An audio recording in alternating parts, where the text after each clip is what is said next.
Hmm.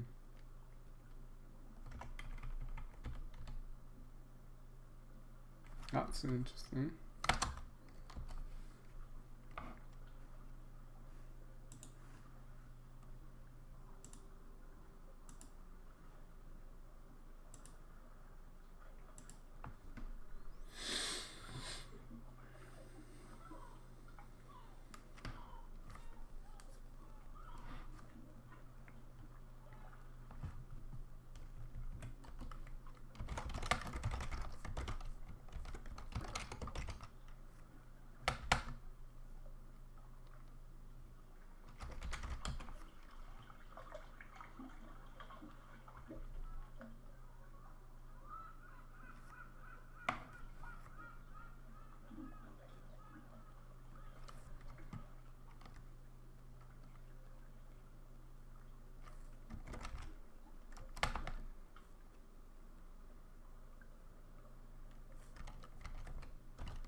Oh, hi, Bluetooth drivers. Thank you very much.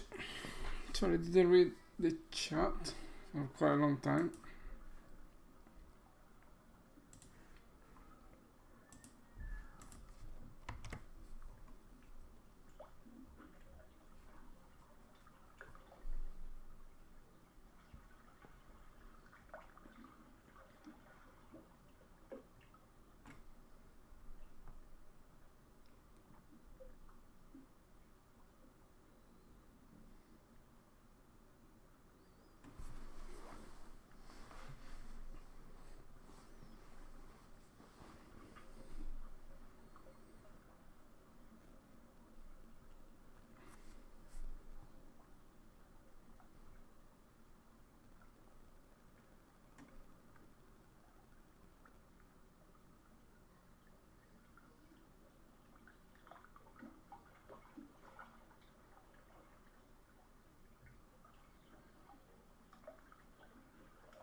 Hmm.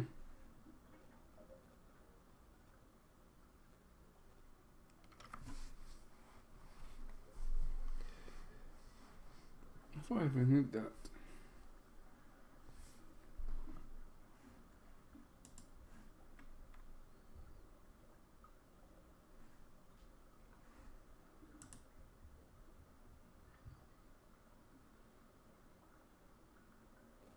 Hmm.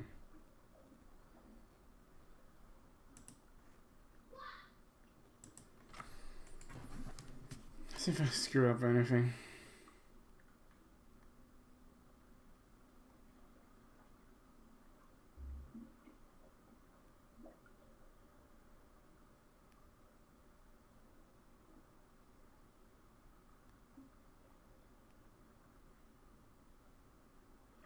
I think I. Okay, right.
Let's go this one.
Alright, Nama, yes, we can jump.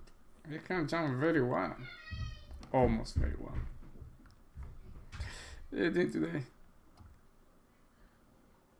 See, the guy was listening to you.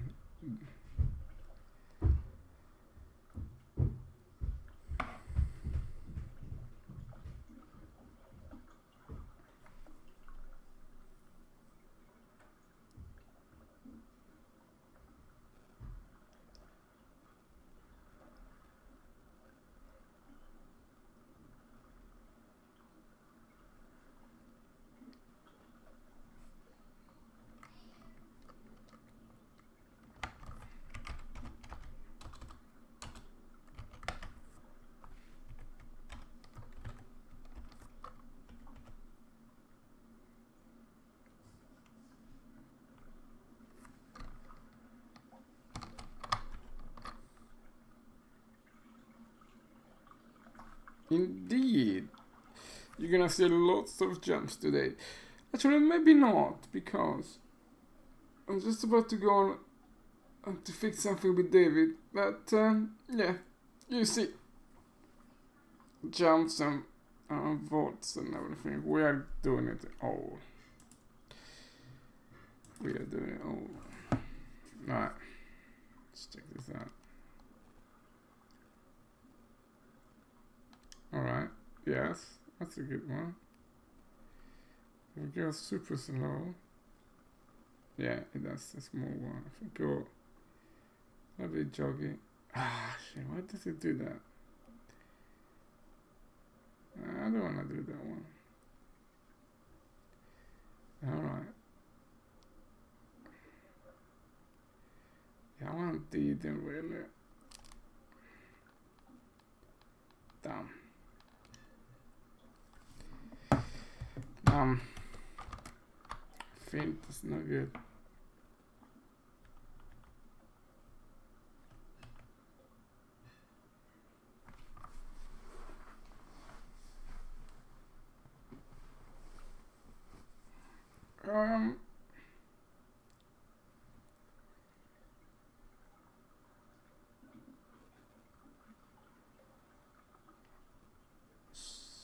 This is a big number. Yeah, should make sense, right?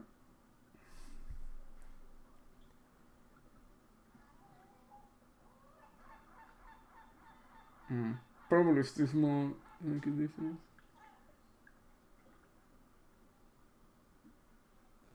Yeah, let's check.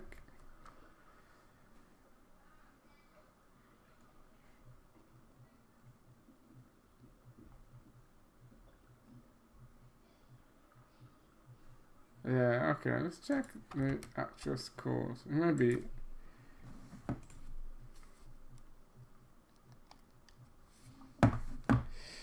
too big.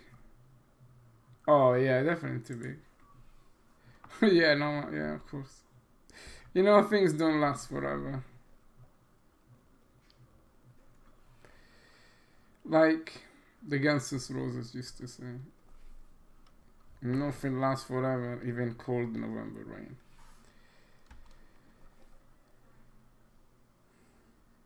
Yeah, I thought that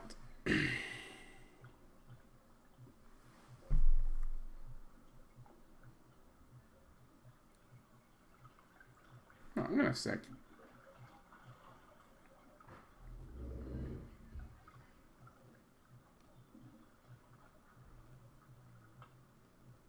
That's a bit.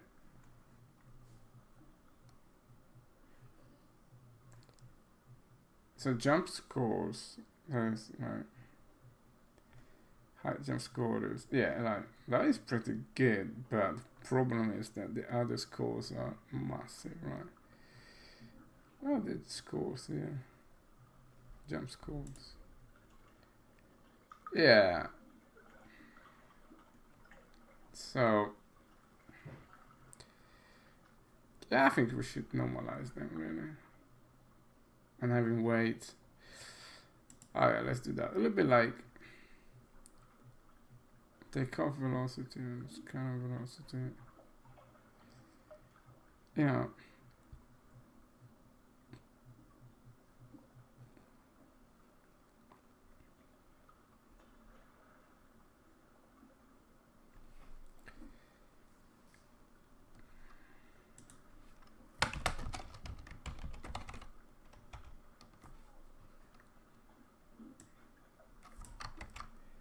This is the right way to go around it.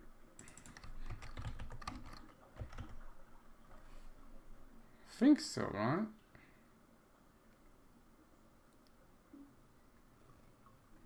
Yeah, I think that's a good way to go around it. I think. Is it? Well, I can do the same, right?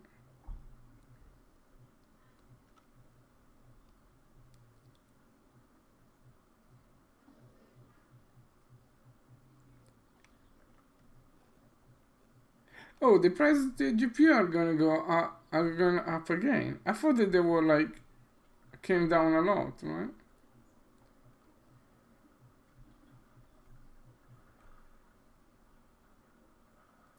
No, that's no, yeah, that's correct.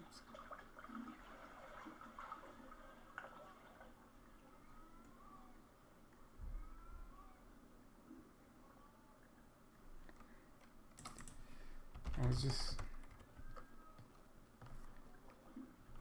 okay. Is this a list that should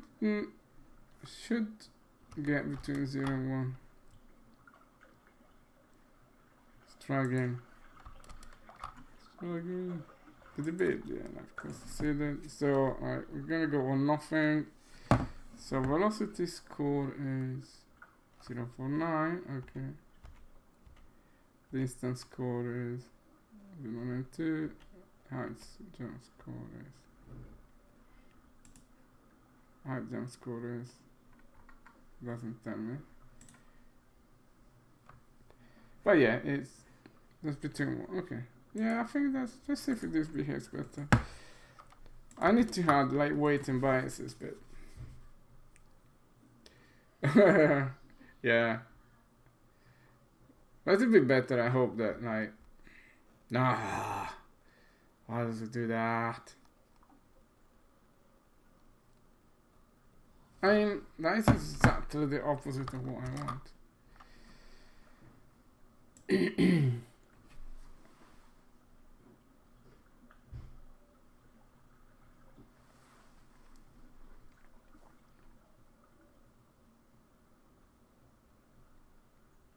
So item obstacle is 0.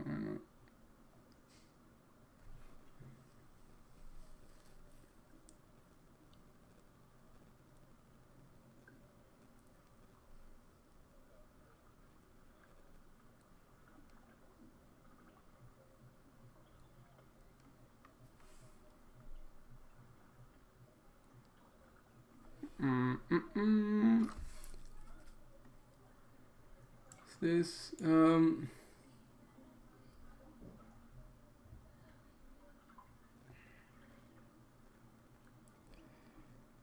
so the closest we have better, right?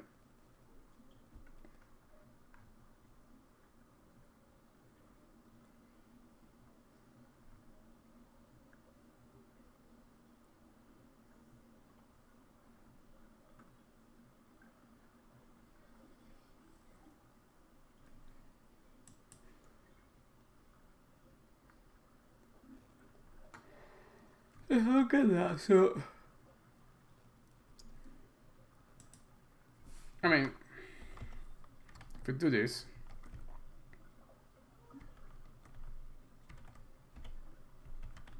alright, just taking into account only the height of the score, does give us something.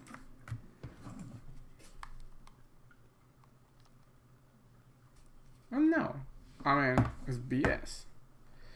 It's total BS.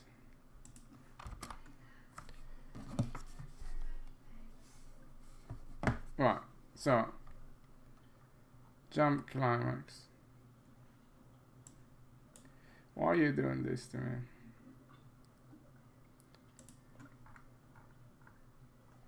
$75. Alright, what's the score? 0.52. I mean, height of obstacle is 0, right? Right. There's this. Okay. Go again. 49.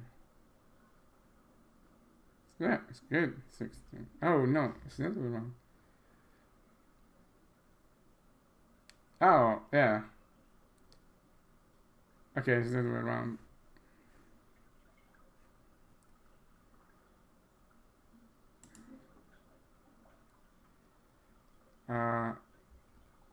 47 is 70. Okay, it's the other way around.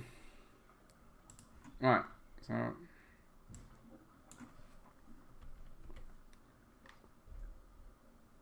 you should just do the same as the other ones, right? So if this is a massive, then it's gonna do the cost. This is more. Ah, okay. Yeah, why I thought that it was the opposite way.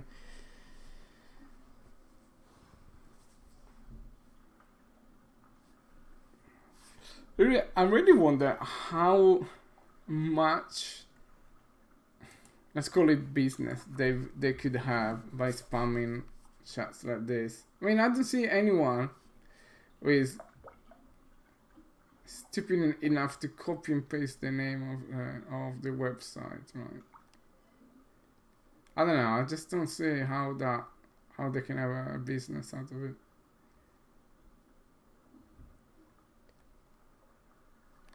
Yeah, I think that's working well. Yeah, and then here it will do. Okay, good. Yeah, okay. Now it's the right. Now let's re-enable the other ones. Yeah, that's good. Quite like this.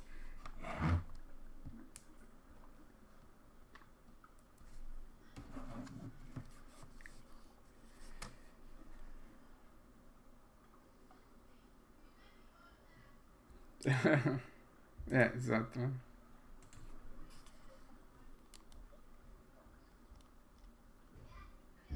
Nice. Yeah, so there should be. Yeah, that's good. I mean, I'm gonna do the. So, right, now, jumps, right? So, before David gets in the house, what we're basically doing here is we're measuring how high is the possible obstacle in front of us when we're jumping. And basically, we need to select the best jump to clear the obstacle in front of us. So it does it correctly, but because it doesn't move the capsule, you see the capsule stays there and boom, it crashes with the capsule, right? So we need to move the capsules up, and that's pretty much all we have to do. And then 0 10 is done, basically.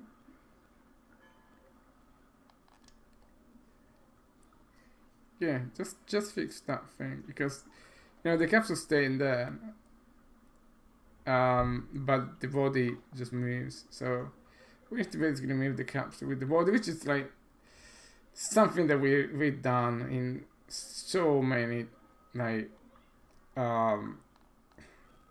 so many different ways, like a million times already. But this is gonna be the one. It's gonna be the one, Oma. Trust me on this. We're gonna get it. And then like all the rest, like they go all the vaults and stuff ready to go. I mean, the vaults, the only thing is just basically that just to put the hand correctly on surface, but for the most part. Right, so that is a big one. So we need to get it. We need to get it right. So right, let's check this stuff in.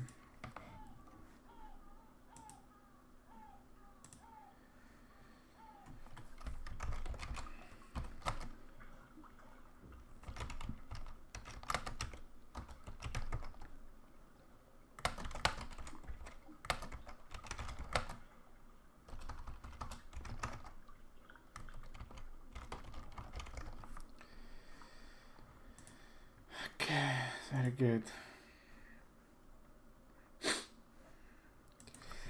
Come on.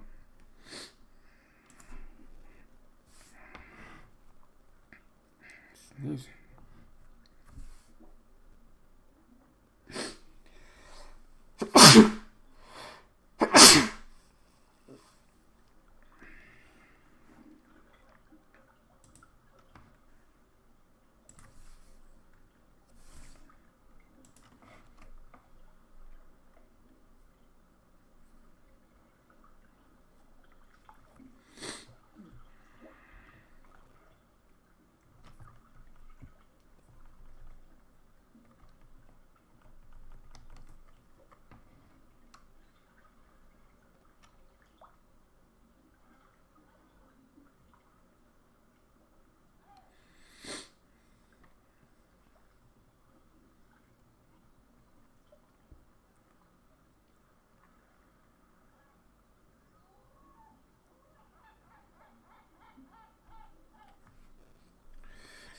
That's good. So, okay. Let's try. The first thing I want to try is... Well, okay. First thing I want to try is to move the... capsule, okay? To move the root. Okay, let's try that.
Yeah, arithmetic instruction simple basically.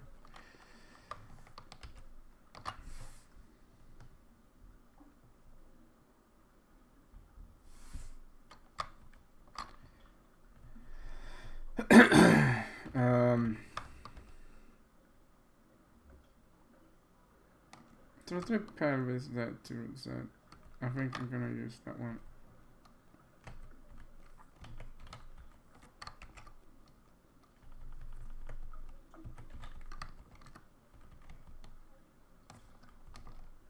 Oh. Alright, let's just try this. Say speed damage.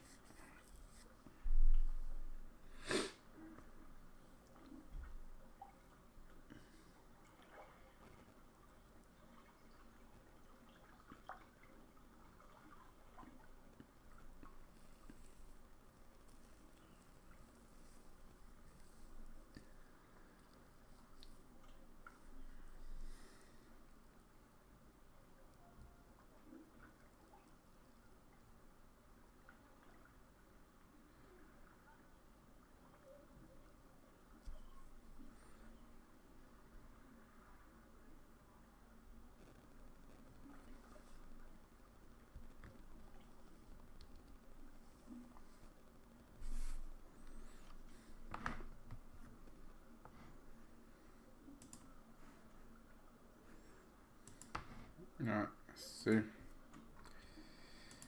I'm gonna try with the big jump first.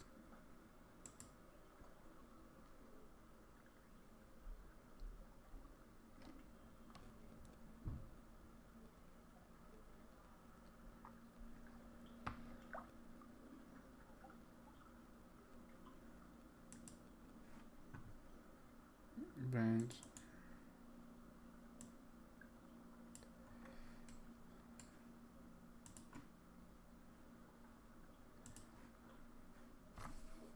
It's quite interesting how.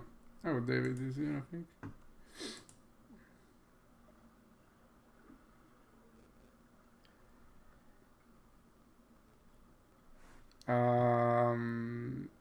So sequence. Yeah, okay, let's try this one.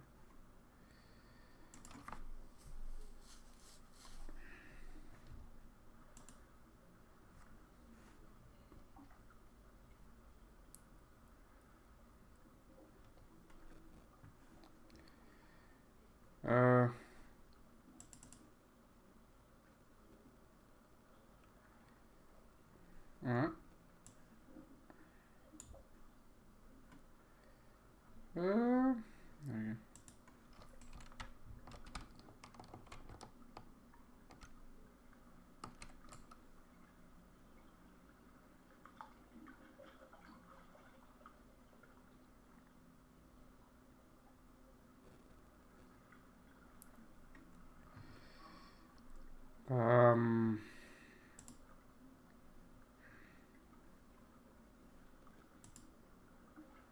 Okay, so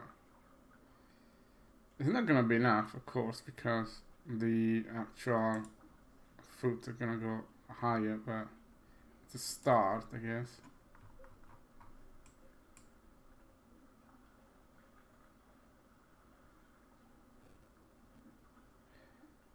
Oh, yeah, I might want to clamp it to 0 actually. Yeah. Yeah, that should be good. Yeah. So that would go, like, yeah, that's just a classic example, like it goes to here. So we need to, yeah, we still need to treat it, but let's see if that is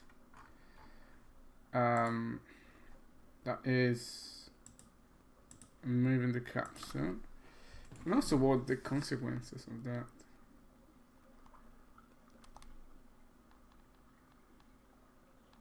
Wow. Maybe I should try to jump first.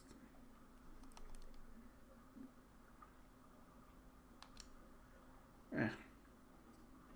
But it doesn't help if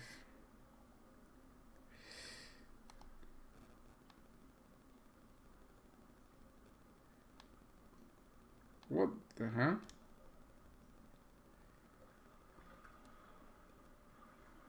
Excuse me? Excuse me?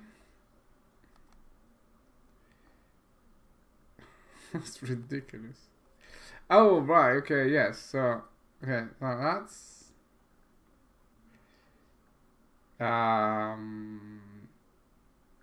that's rubbish, but it can be good.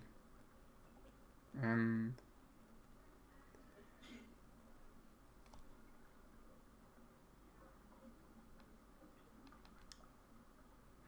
Yeah, okay, it can be good. It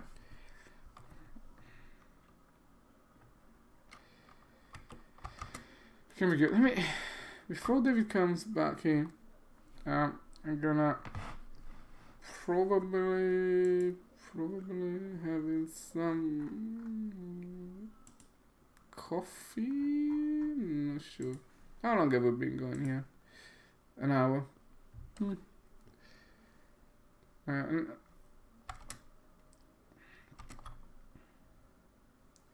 Actually, yeah, I can finally see that makes sense.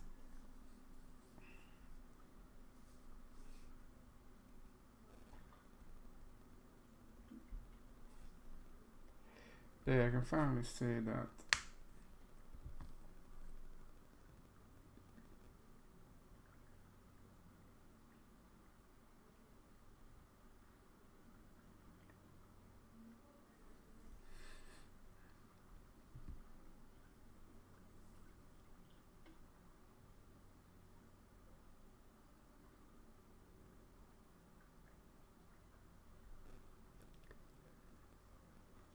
I think that... Yeah, because he's completely disregarded the third, so... Yeah, it gets it, yeah. Should,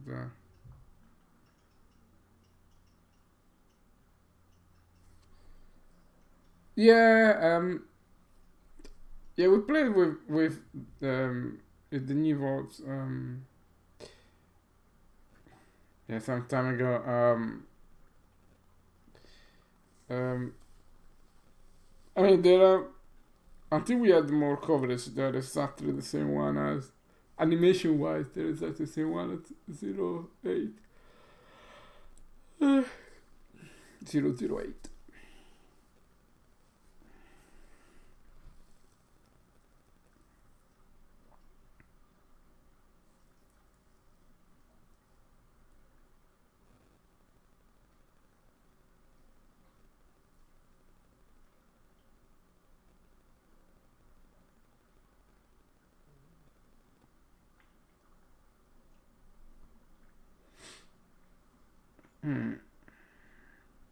Yeah, it works well, this guy here. I have to say it works well indeed, but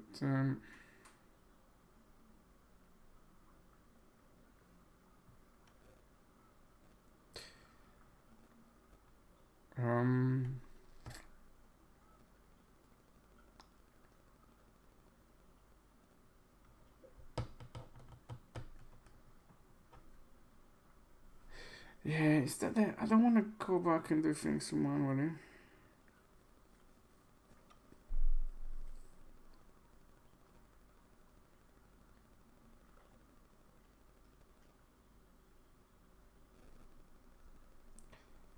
I really don't.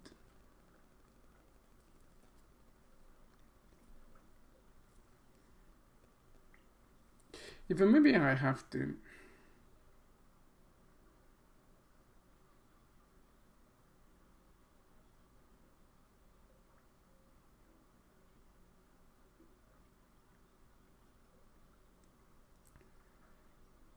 I had to take control over that anyway, right? So...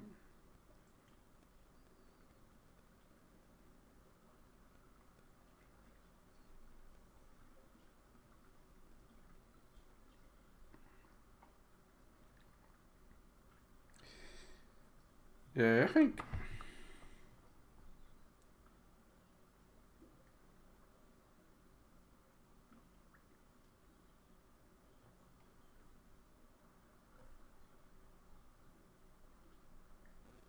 Yeah. Yeah, I think it's worth it. Right. Right.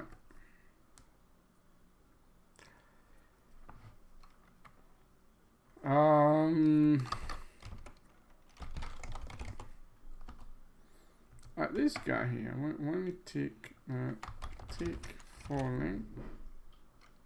Oh my god. Tick falling.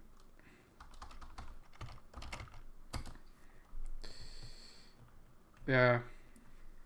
Of character data driven. So this guy here.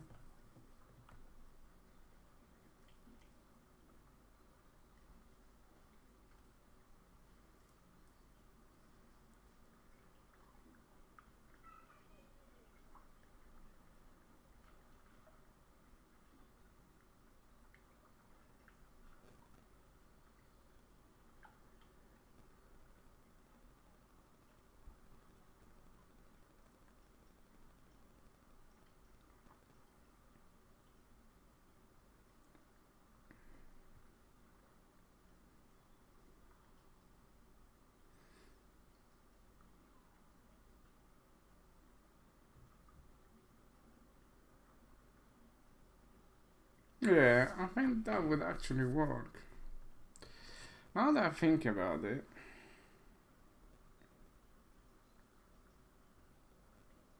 That is the way I should have done it all this time.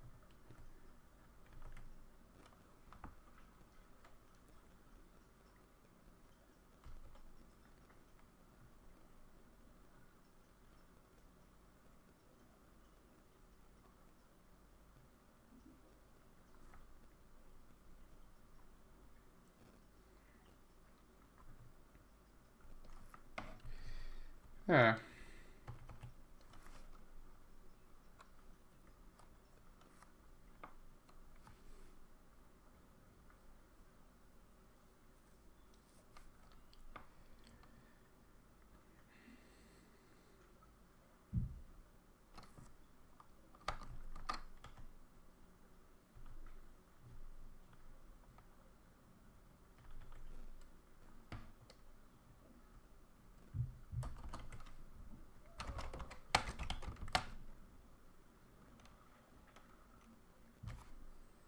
Mm-hmm.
yeah, okay, delta time. I'm using delta time, yeah.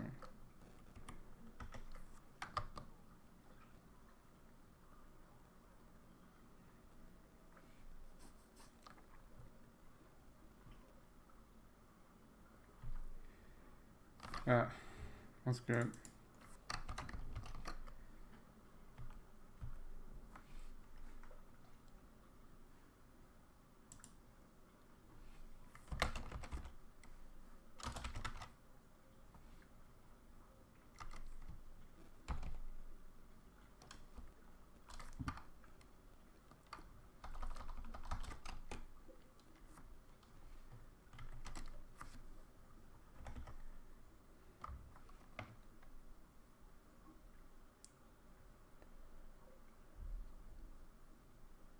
Oh,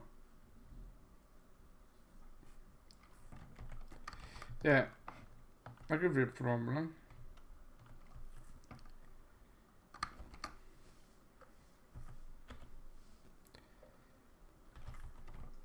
Yeah, I mean, okay, we need to really get this thing fixed.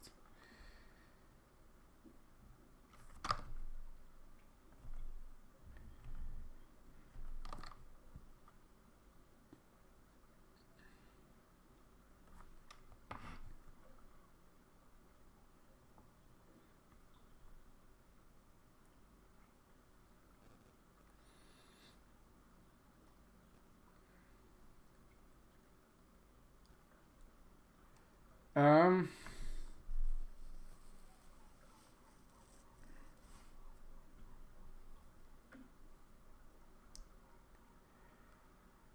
so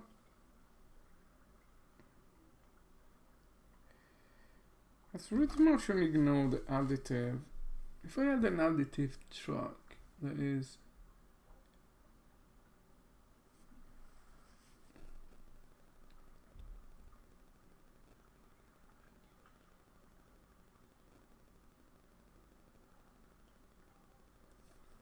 uh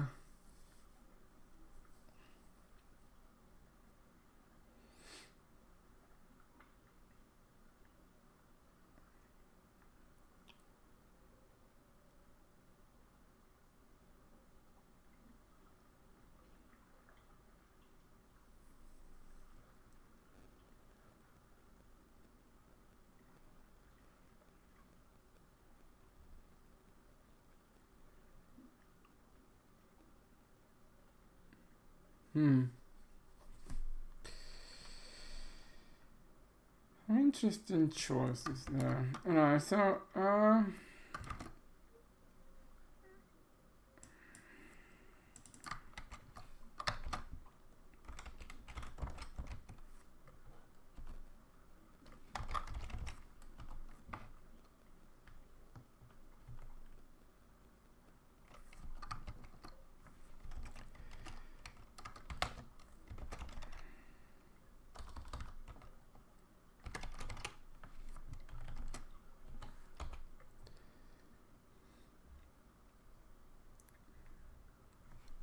yeah.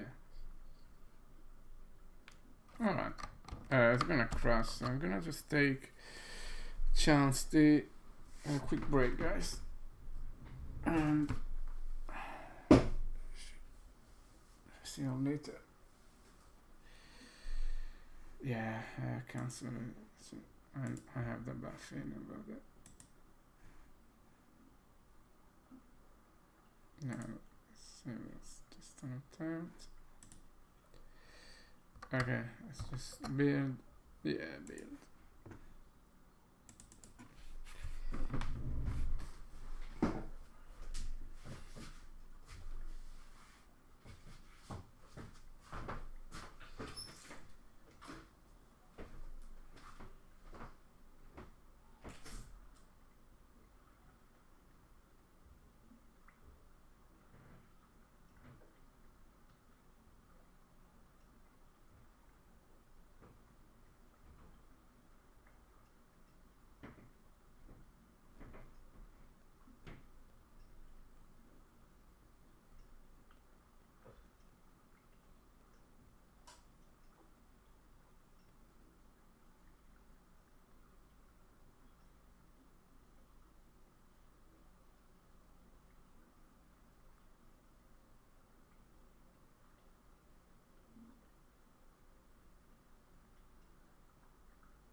go. We're back. Hello, Matty Parker. Right, and David is back as well, I think.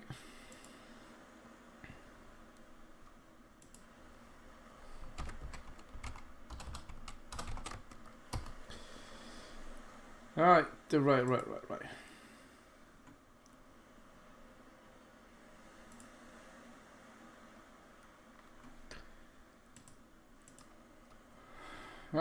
So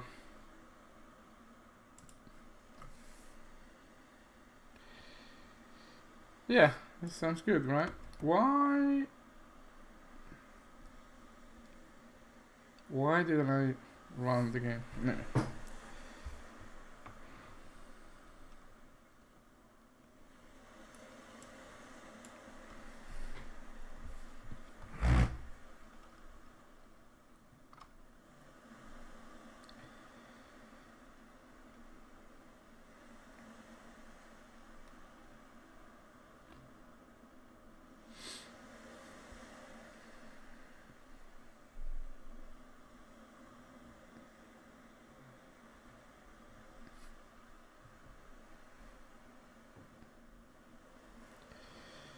Oh yeah, I can check if this is.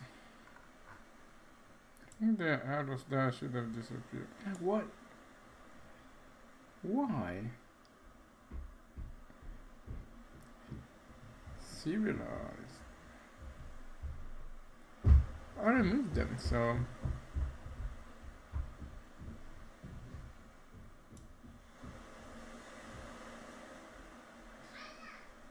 Wait. 2 papers? Wow. I thought you quit the paperwork.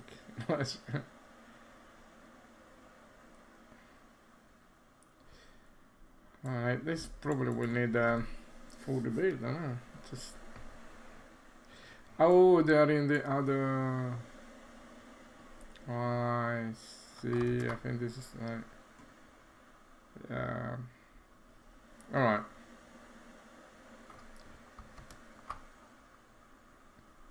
I hope. So, so we got that thing there.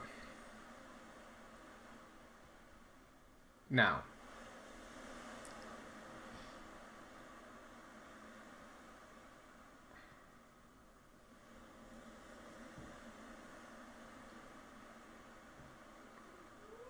For the root motion, you know what? I think I can even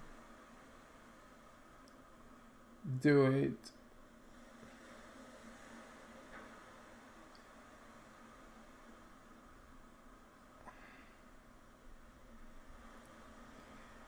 yeah, that's a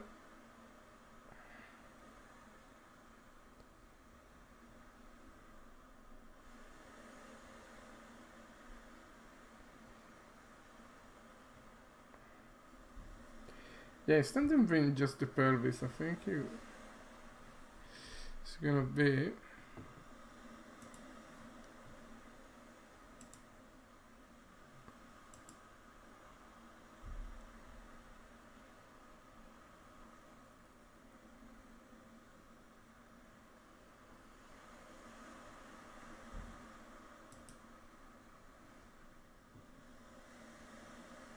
where is it playing now?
Um,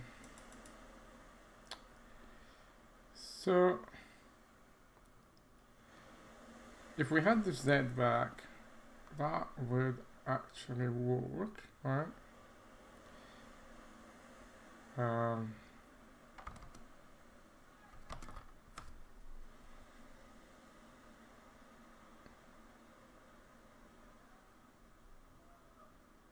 Yeah, I just need to read the Z, right?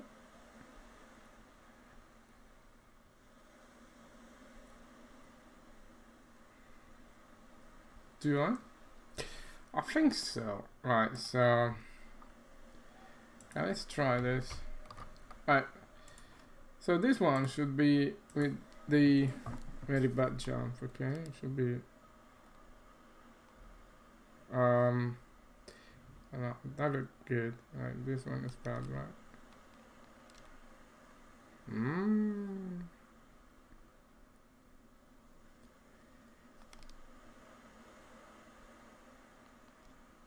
Oh, that was a flying through, right?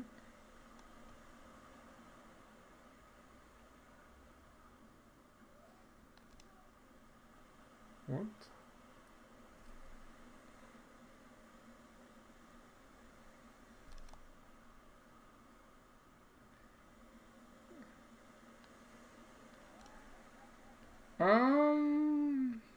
I'm a bit confused. Well, no, I'm not confused because I know that.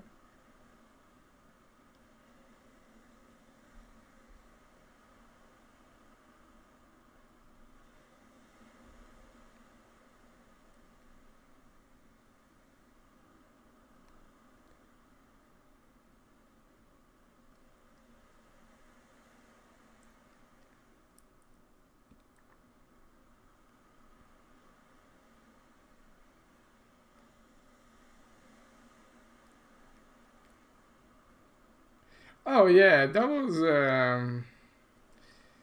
that always worked. Like I mean always. I mean like since the last couple of days.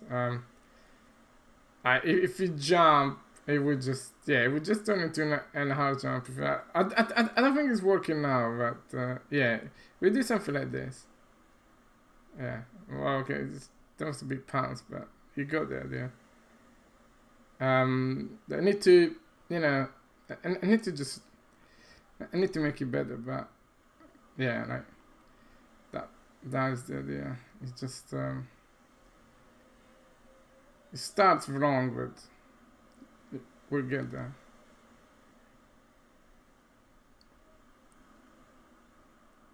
So many wrong things about this, but right. So, like, why does he?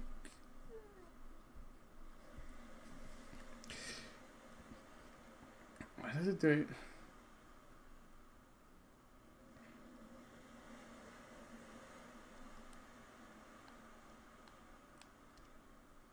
Yeah, I just wonder, right? That's way too much.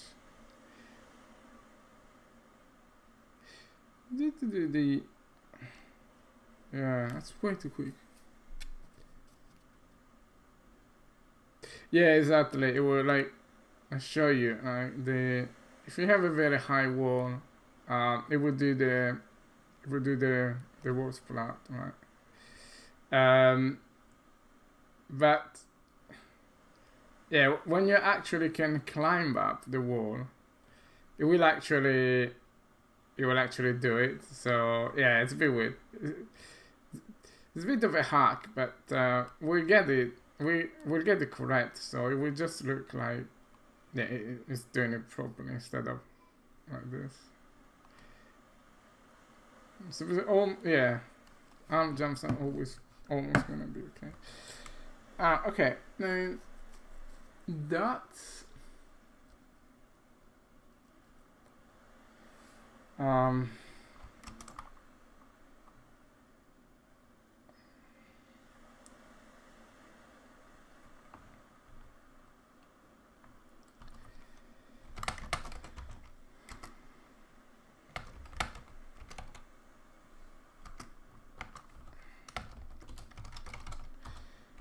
I don't like this, but I'm just gonna take some exceptions here.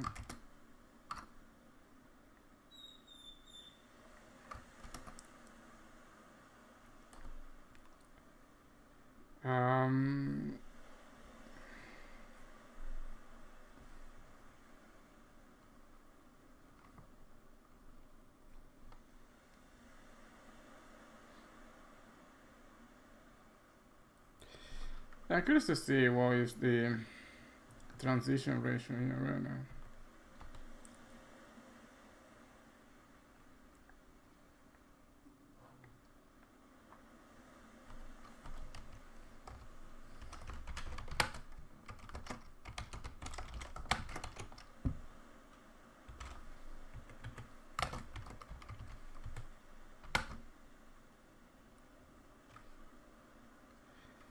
It's just the other way around.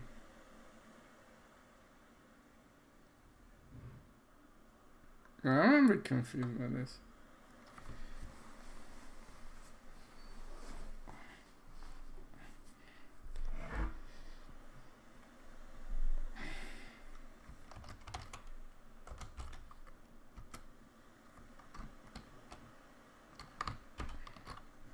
Okay. Let's check this.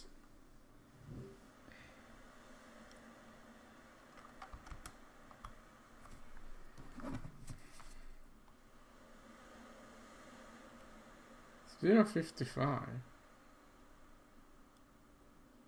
I mean, that doesn't look like $0.55 to me.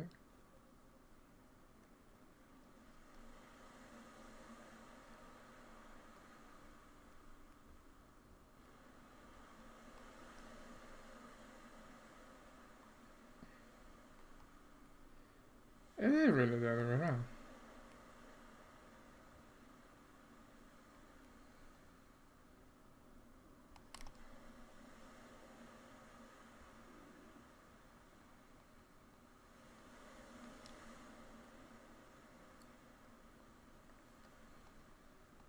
Yeah, and it's audible for sliding down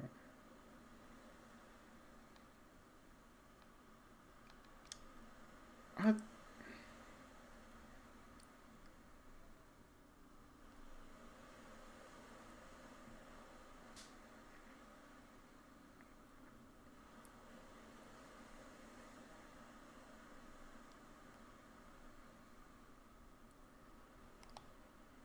Yeah, okay. Right, so anyway. Yeah, actually, no, I just want to find out. It's just buffering me.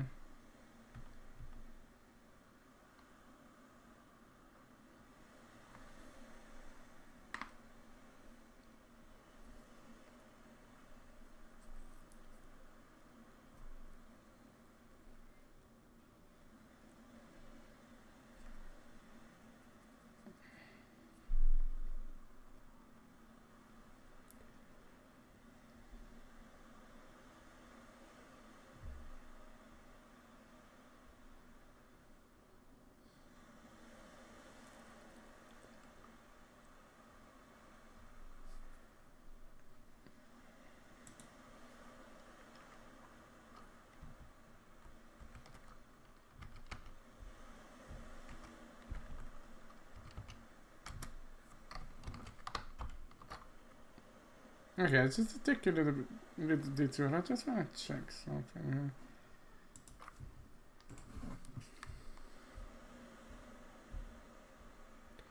Like, why did it move so much?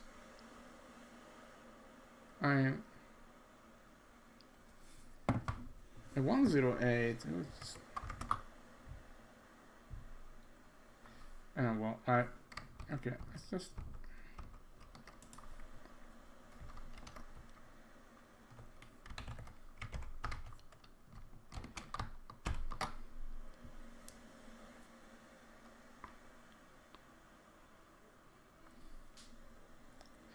oh yeah, okay.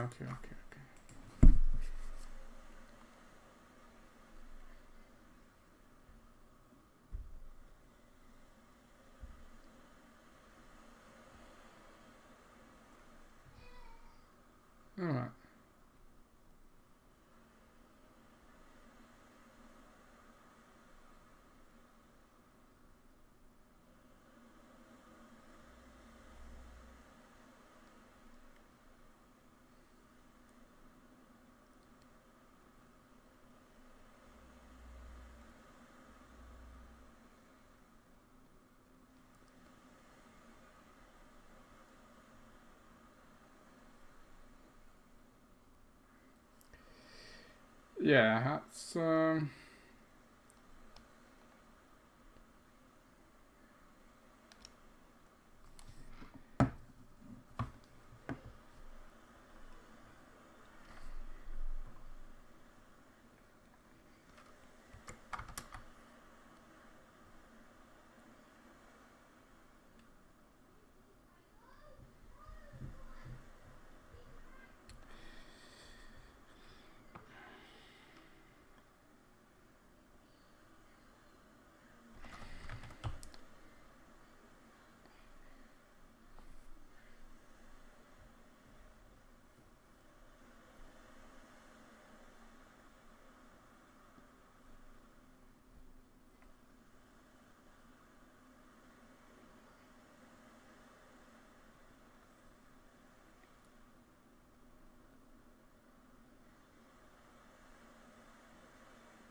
uh, uh.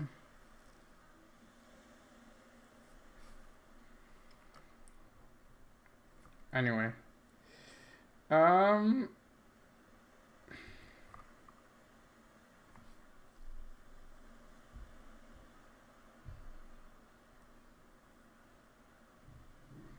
that's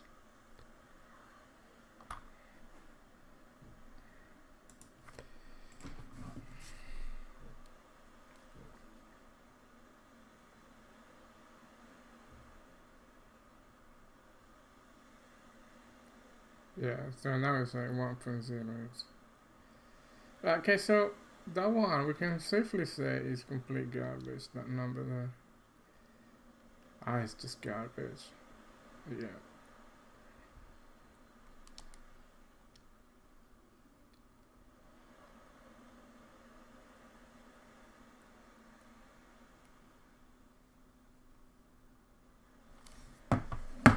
Yeah, I just think that um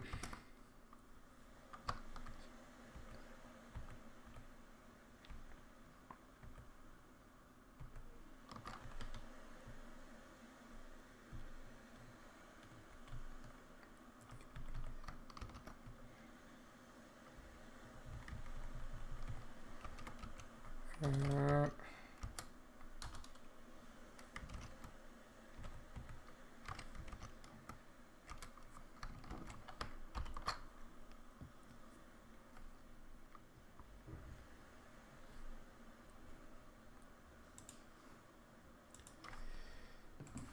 it looks like so temperamental that no, do something there. A number there.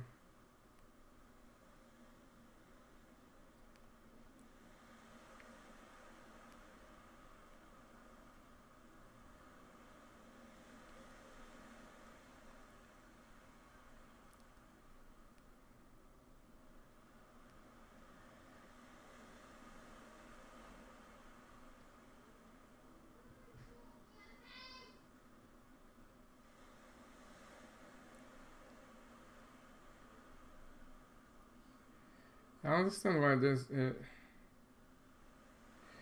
You know, maybe this was the exception. I don't know. And if it's good, to be honest, to control it, but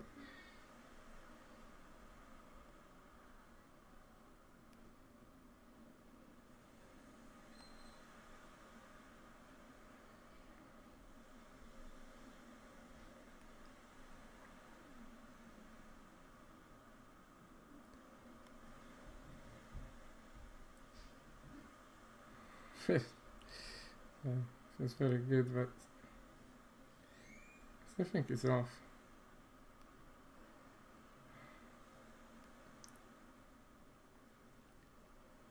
Uh,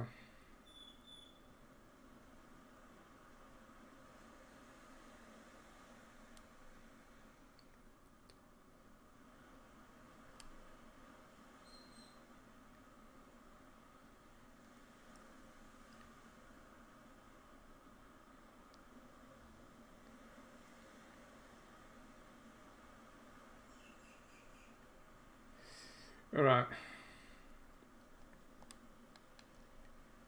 Yeah, I want to know. It's massive. Here, what the hell?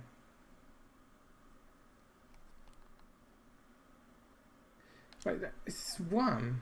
So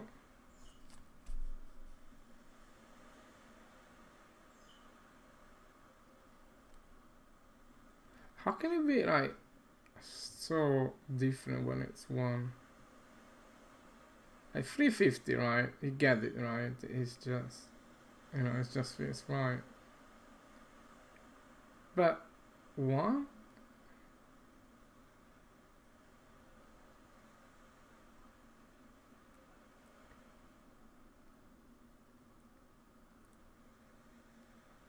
I mean, should we lerp it then?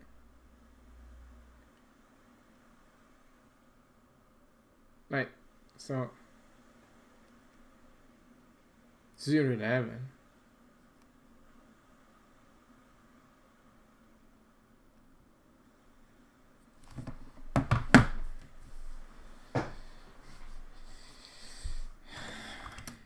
Okay, one thing at a time, one problem at a time.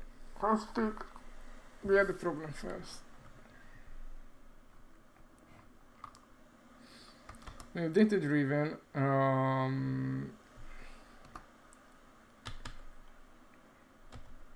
here.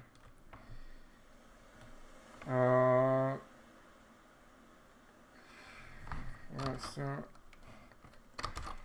oh no, trace manager.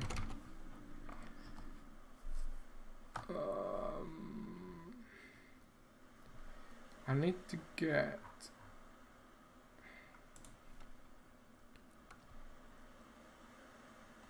this guy here. Let's check this guy out.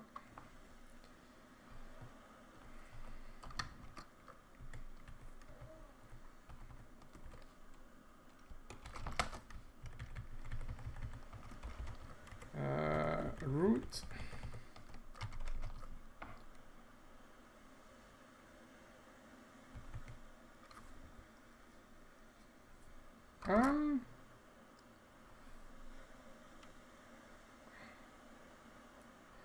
I need relative space. Alright.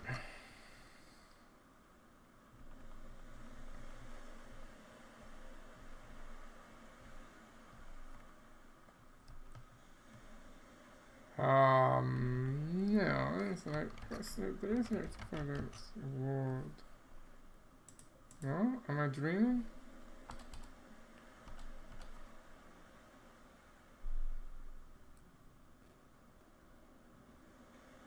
Is that in the root motion too?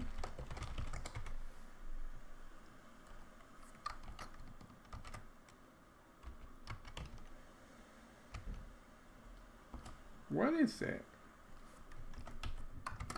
So like, why I can never remember how to get the position of the stupid node.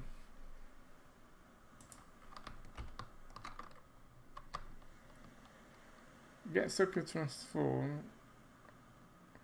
Get socket transform.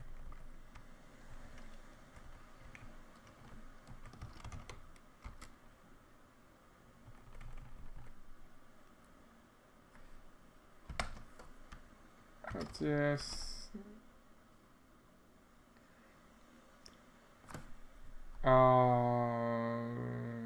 Actor.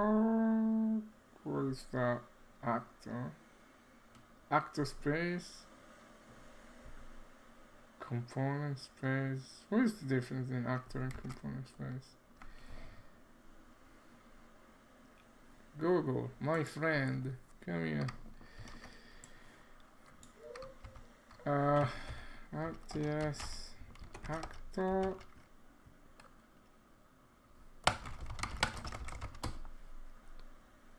Relative transform space.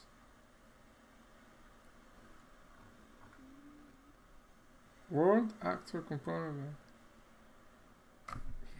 Yeah, what is the difference then? It's like, why is so?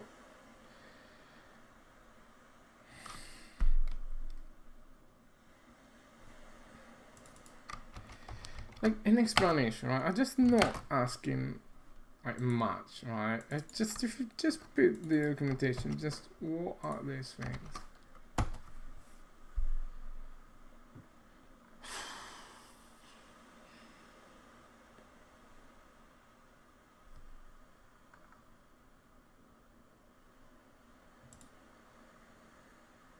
This is one of those stupid websites.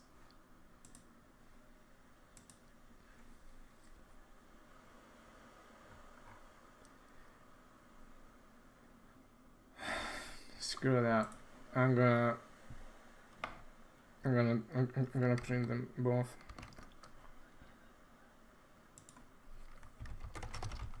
It's just stupid.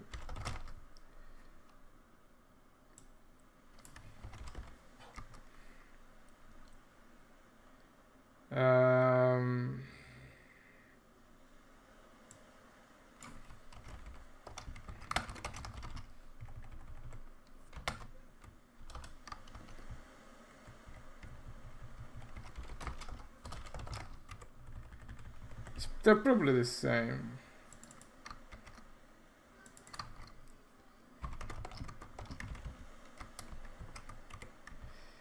Wait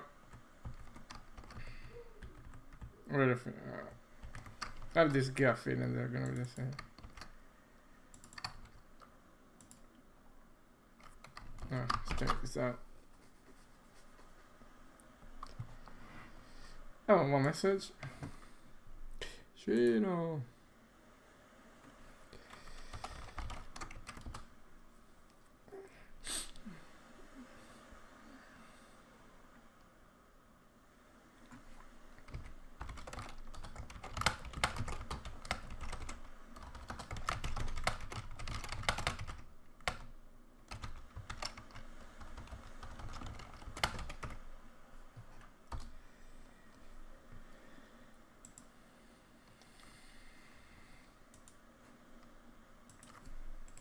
Right, so let's check this out.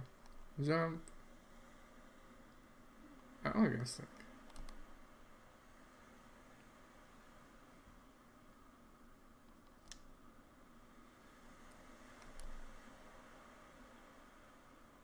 Okay, that's... Yeah, so we'll do that. Oh, I stay 0. Root motion really kills it. So that is basically completely useless. Right? Well, okay, no, it's not, but it is. Right, so it is useless. Yeah, the freaking capsule doesn't move, so...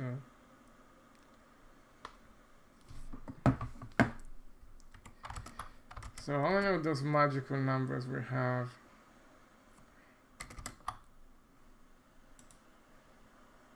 What? Power and bone spells. You know what?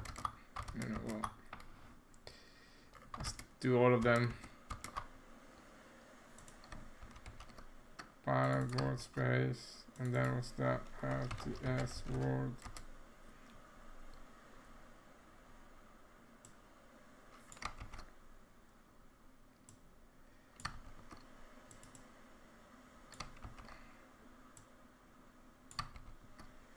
There you go.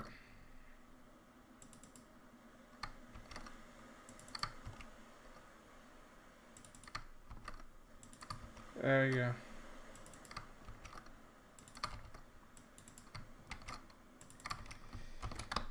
So, give me all your stupid numbers.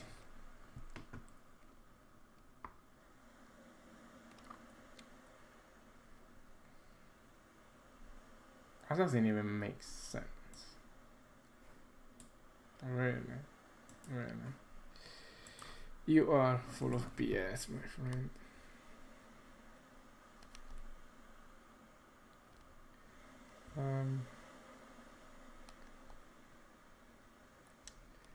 I mean, the word one is pretty much the only one that Yeah, that's got absolute no difference.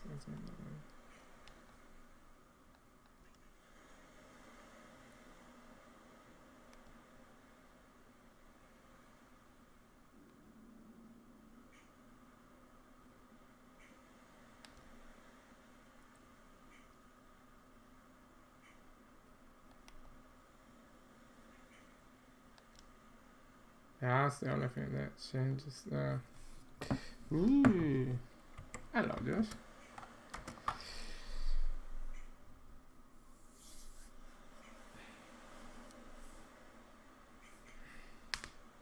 It's so rubbish. So utterly rubbish.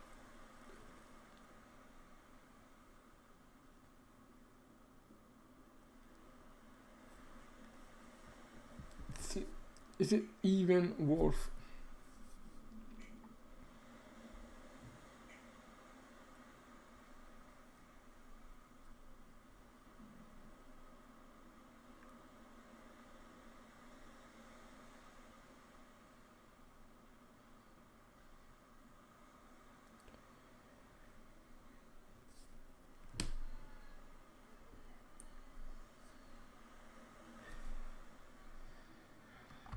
So, after all that madness and complete uselessness, yeah, our best friend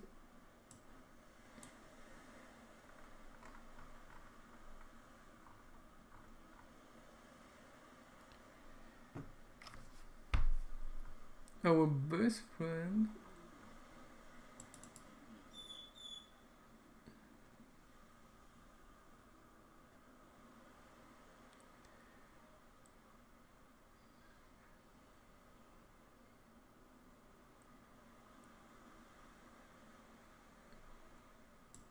yeah, let's squeeze this in.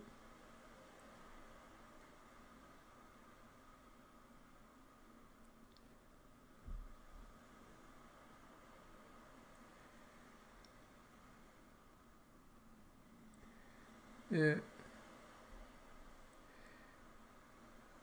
It basically doesn't move from there. So we move it to 6 there.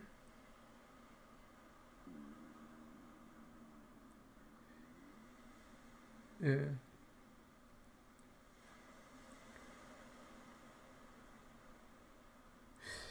Yeah, this is where it will start to crumble, right? Again.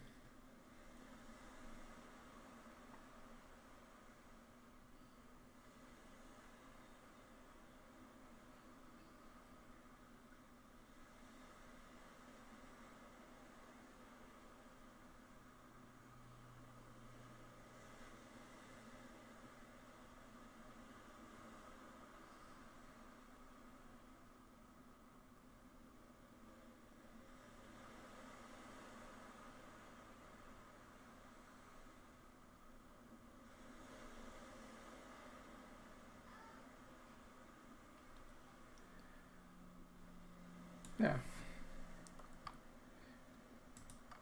I mean, let's do it. Let's see what happens right now.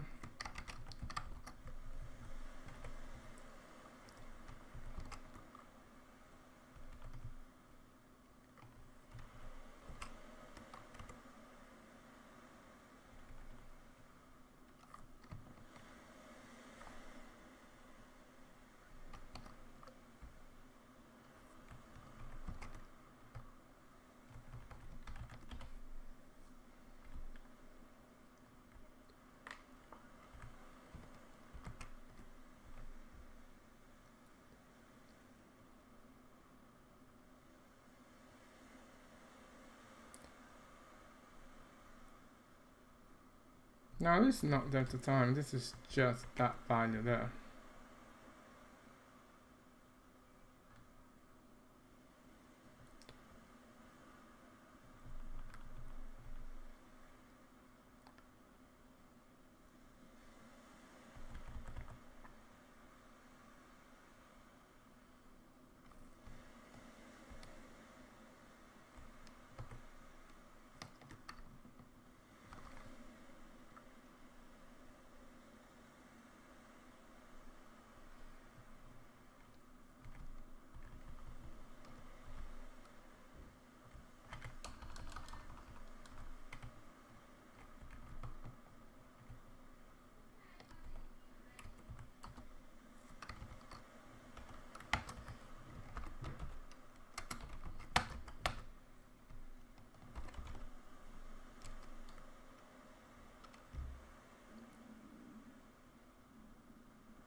Yeah, okay, I just don't need any of that.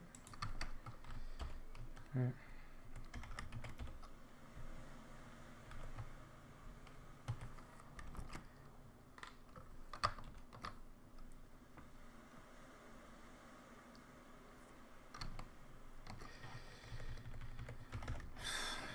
This one, goodbye my friend.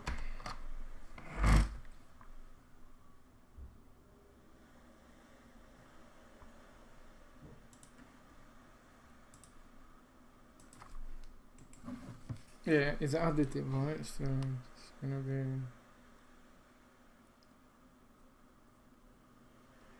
Wow. That's... No, maybe I need the delta there.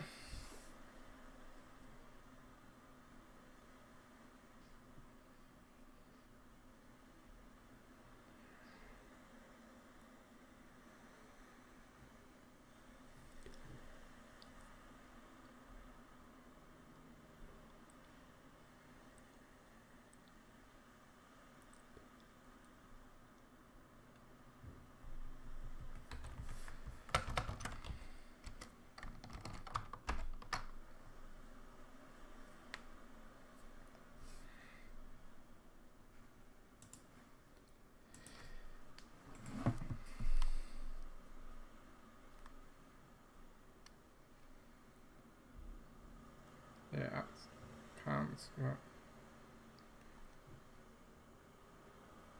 we didn't even do it. What tool? Come on, like you're supposed to do it now.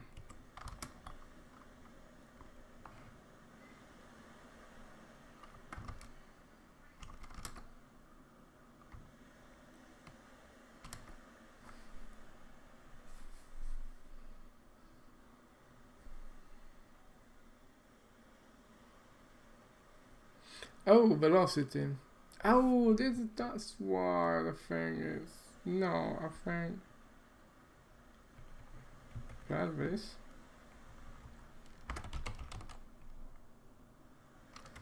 Well, PARKOUR means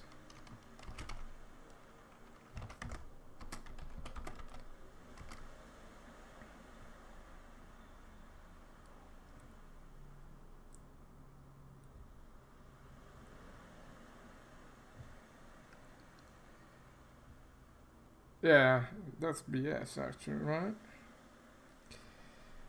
That's a lot of BS.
So that's velocity, right?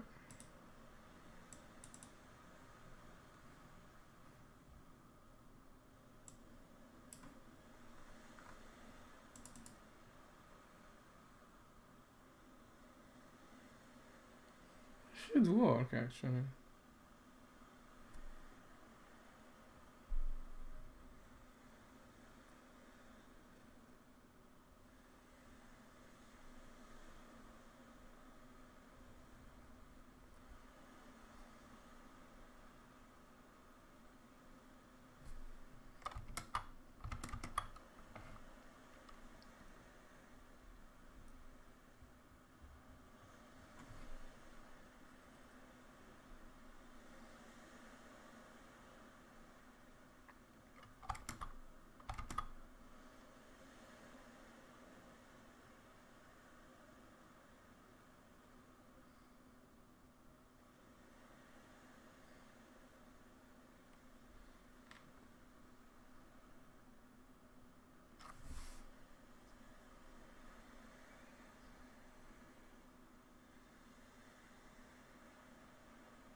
Ah, okay.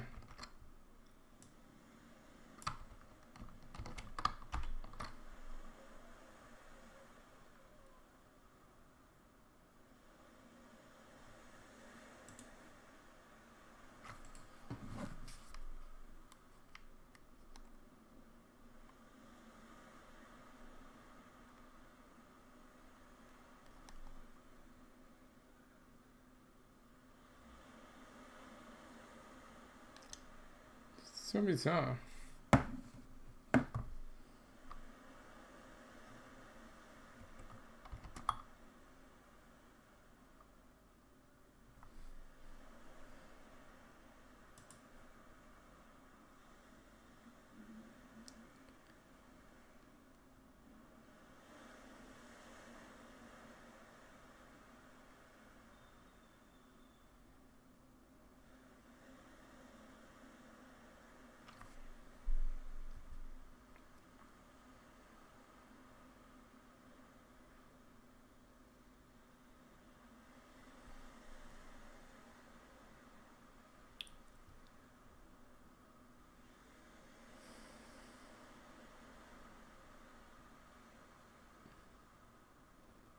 So it's fighting against gravity, right? So gravity will probably win.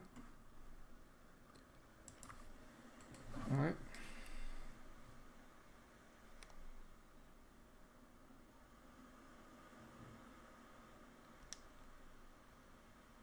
Yeah, gravity is winning.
I see, Shino. Questo qui è un meno 10.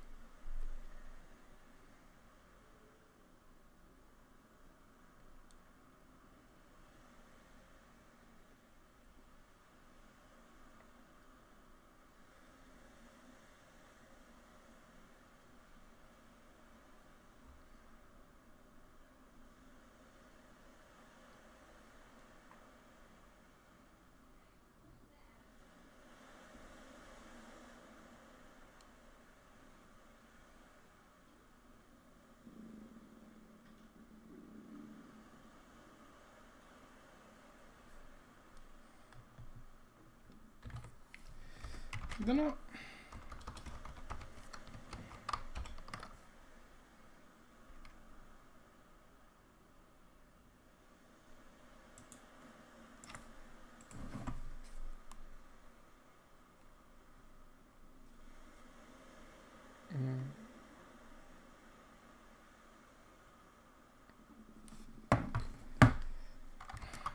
Sì.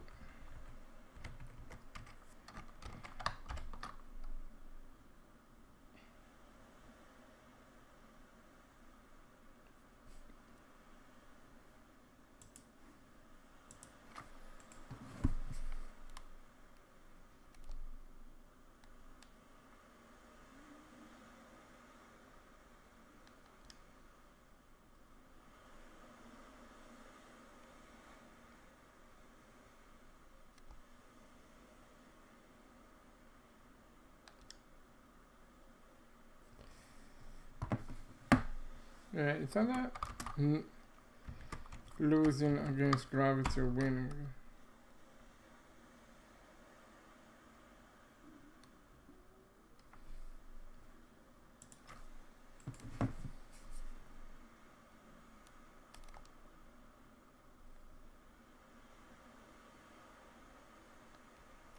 Losing? I just don't understand this, to be honest.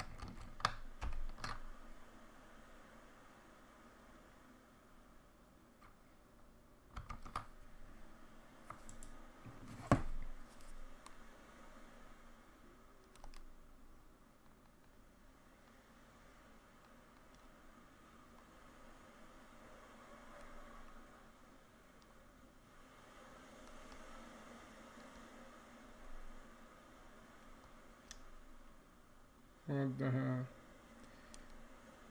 Is that gone mad? It's all over the place.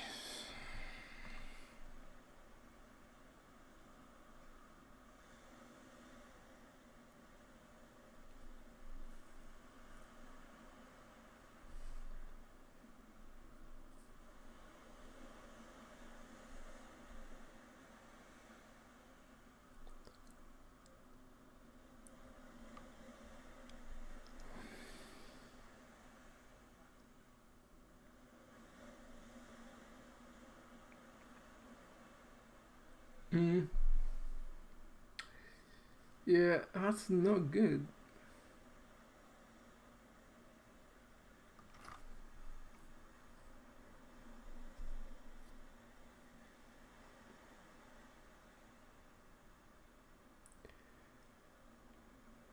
Why is it so hard to...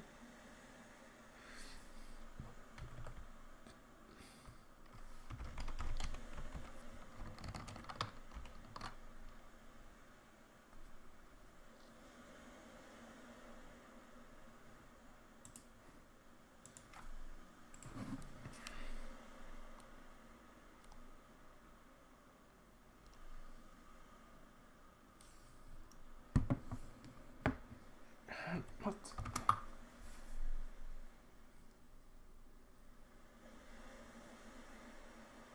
But this is stupid.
complete BS.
Really weird.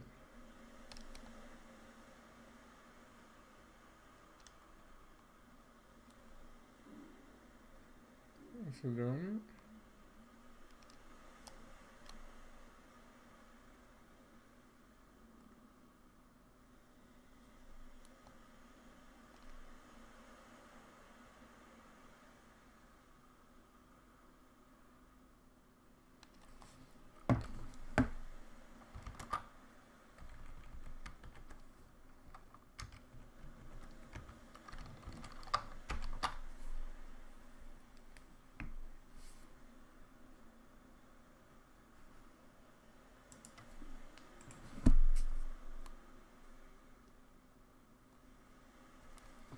See, right?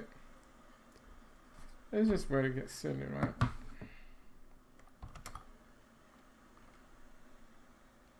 Different file, and it's just.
Yeah, that's not good.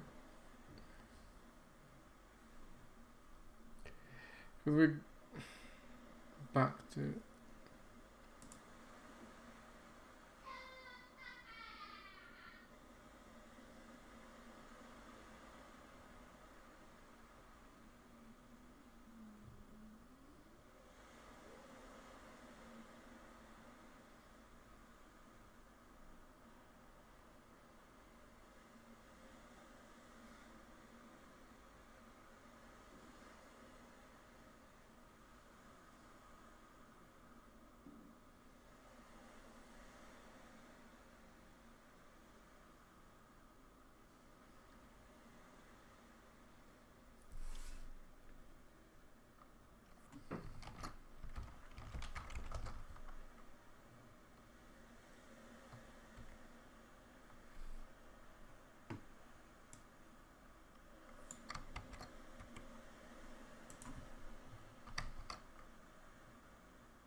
Yeah, that's the way to do it.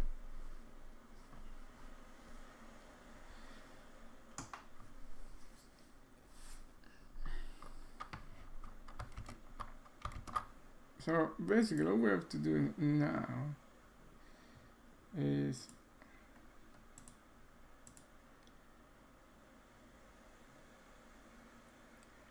for this guy to have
it's gonna be exactly the same as the other one.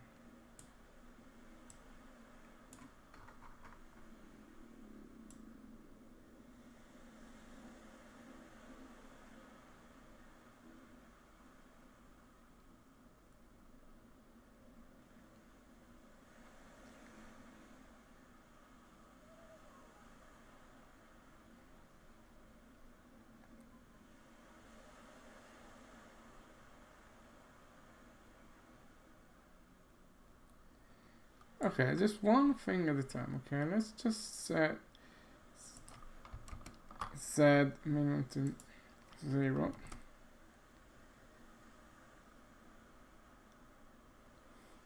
It's good. I think it's good. I think this is very, very, very good.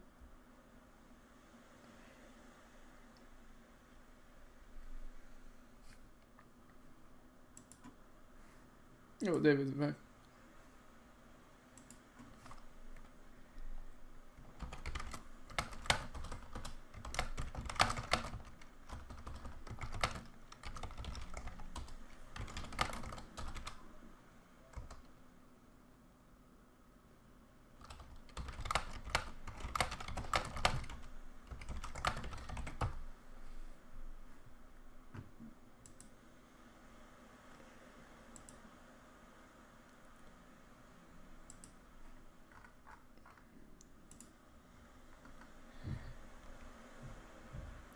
Only David.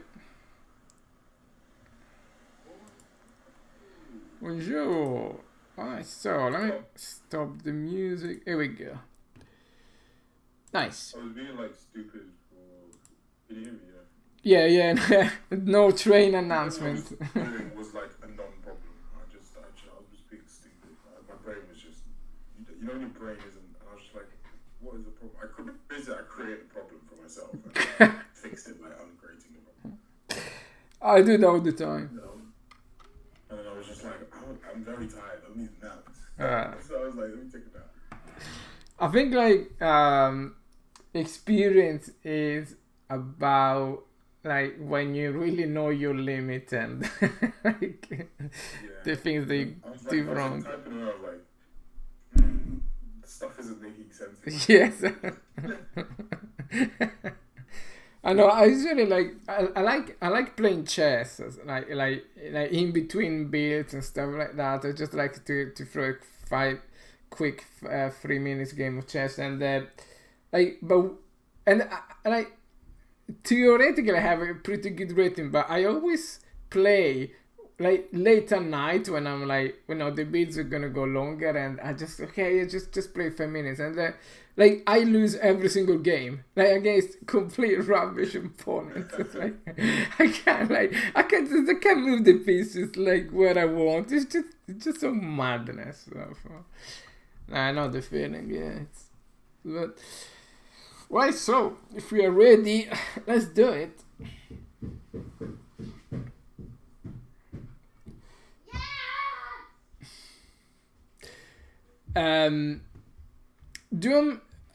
How do we want to do this code instinct? Do you wanna me to do it on my computer and follow it, or do you wanna do it on yours?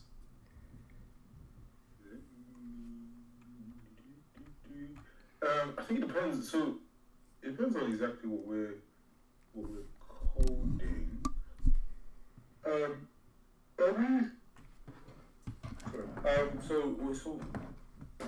So what needs coding? Is it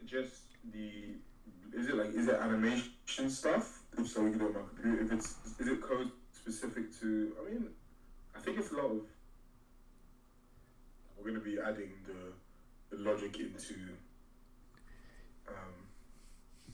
your phase matching. Yeah. Let's actually figure out what we're doing. Yeah. So what needs to be done?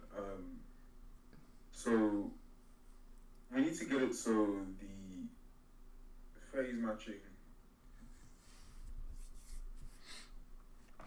needs to be done. So one thing that we need to do is and we can choose an example to start with, right? And then we basically replicate the same example. So the first thing is to remove the hardcode play animation from the anim blueprint.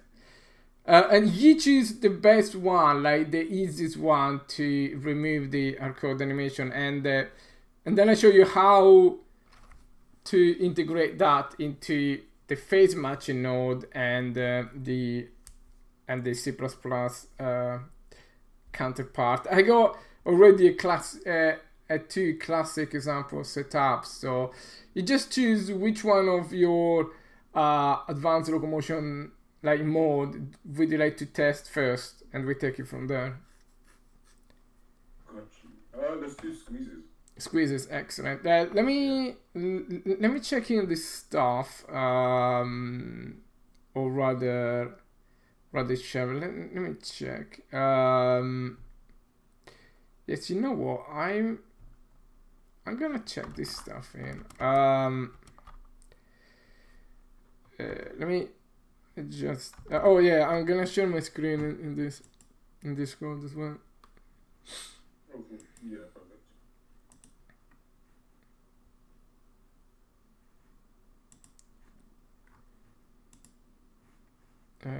Share. Okay. Right. So let me take with this, and then we take it from the.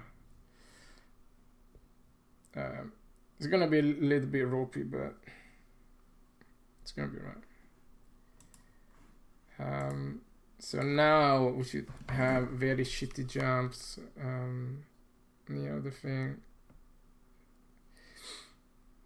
Yeah, let me just check. There is a go shitty jump. Oh. We don't have shitty jumps, but why did we?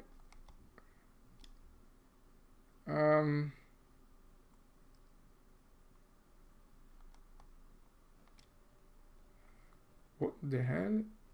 Look at the shoes there. That's bizarre. What the hell happened there?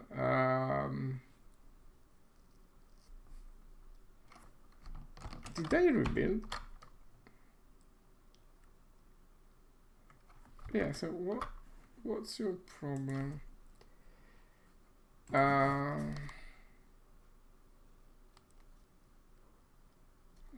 What's that? I don't understand what he's doing. He's got some weird animation going on with a foot. What the hell is that? Why are the shoes going crazy? I was like, wait, did you just jump? I just didn't even watch the animation. What just happened? Did you just jump over the wall? yeah. It's a new thing. Right, why is that? How is that even possible? I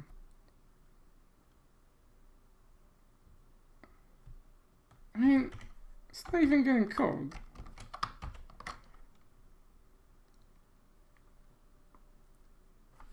Am I accidentally having root motion off?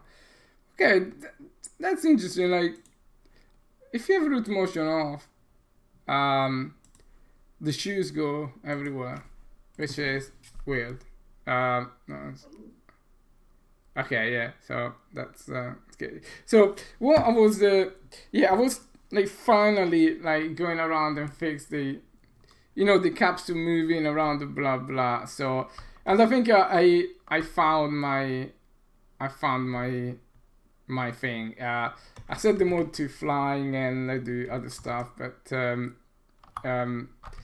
yeah. Before I do that, let's get your sequence correct. Yeah, so I'm gonna check this stuff all in. Do I have to sync on dev, or have I got everything I need? Make sure you don't. I don't believe that you do. Leave my stranger. Don't really switch. Oh no, one sec. Let me one sec. I need to go to good. Okay, much work. David, Dev.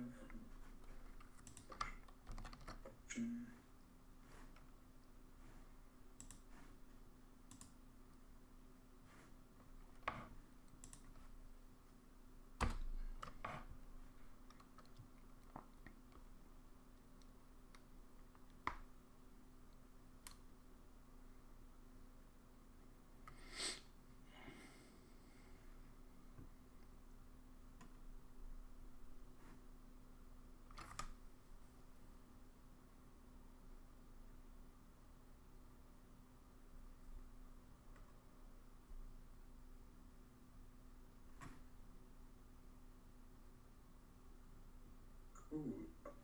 Yeah, you should be good to sync from dev now. Yeah. It's up to date, my bunch. No clashes. Good, nice.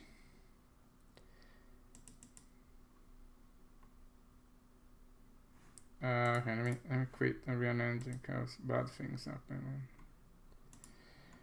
when you open Unreal Engine and merge code. Alright, so pool dev.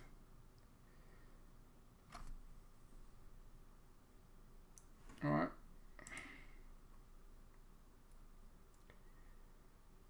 So my local changes here, I would get confused about this, right? So I put from dev and I have a local changes. So these are your changes, I guess. Yeah, I need to check this stuff in first, right? Animation assets. Yeah.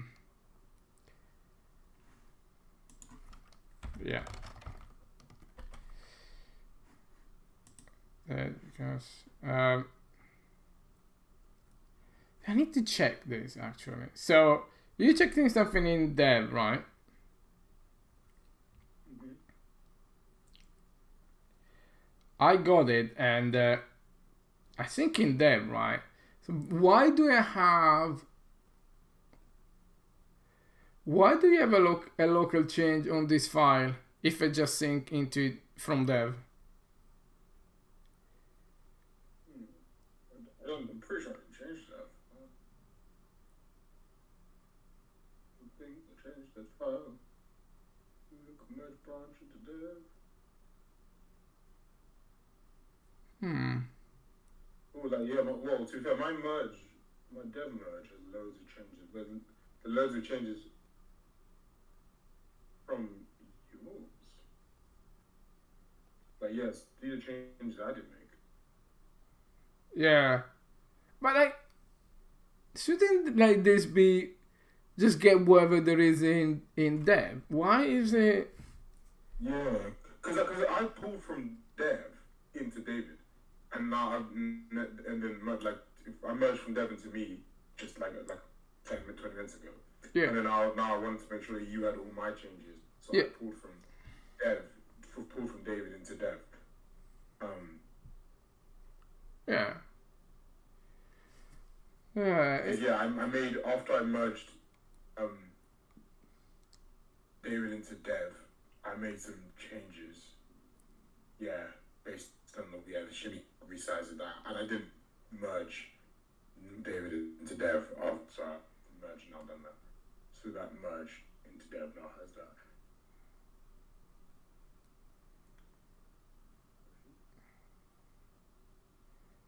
So you need to do one more merge into dev. No. I'm all merged into dev. Dev is up to date, my bro. Ah, okay. Yeah. The most recent merge those changes already even just did your changes. Mine changes were already done.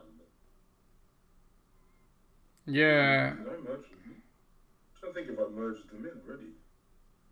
But I'm looking at shimmy cups to resize based on measurement I did yesterday.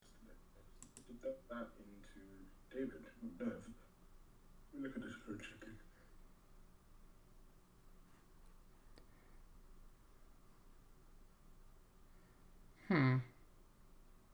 Yeah. Wait. Yeah, because I know that this is my new animation, and yeah, it is there correctly. But I don't understand this change. Oh, it's exactly the same. Oh, so that might be a bug then. Okay, I just so this is good to commit then. Okay.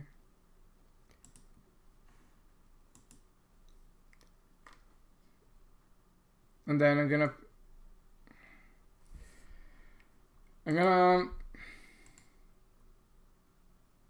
merge into dev because I'm all Dado is clean now, right? Dado got no local changes. Okay, just merge it into dev.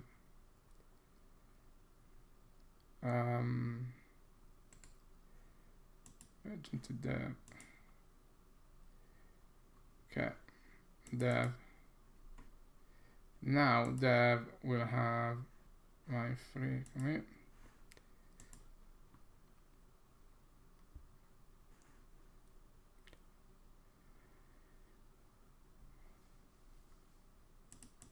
All right, so yeah, let's do this then. Okay, I'm all merged. Okay, that's okay. Yeah, the jumps now, they're gonna be a little bit funny, but I'm just gonna work on them today, so they'll be okay by the end of the day. So let's take the squeeze, right? We got this squeezy thing.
Yeah, I like to remove my own stuff.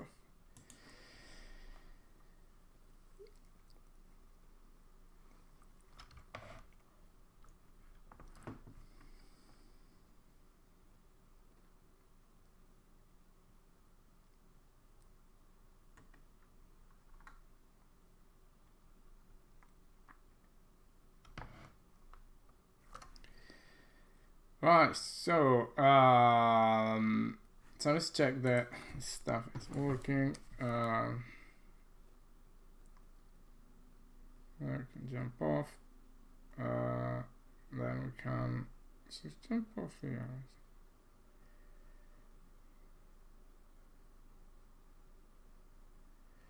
Yeah, let's do that, and then we can jump, but the jump is gonna be weird. Nice. Okay, so it's all good. So let's go to the squeezy thing.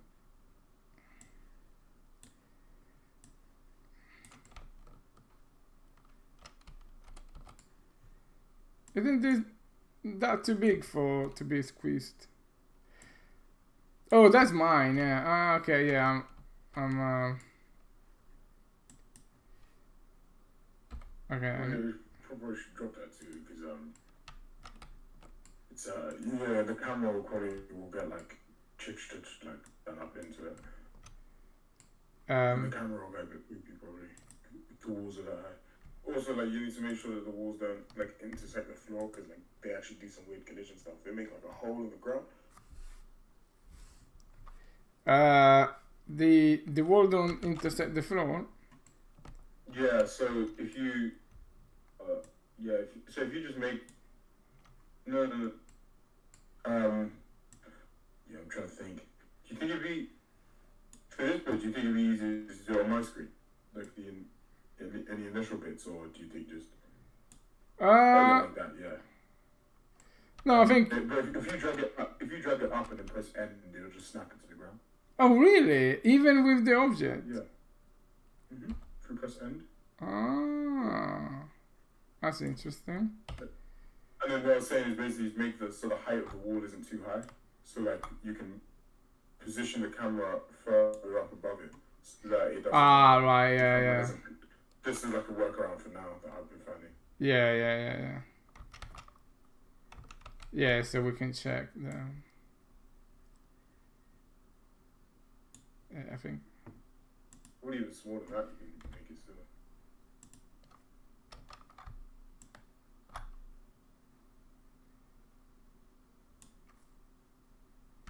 I think that's still pretty big. If you snap it to the ground.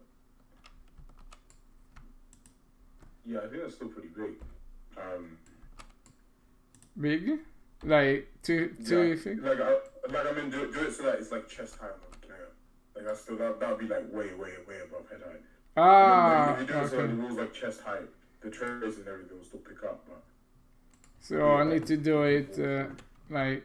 Oh, okay, yeah, like they're way high. You see, because now if you walk through, the camera's just gonna. Yeah, do this. Okay.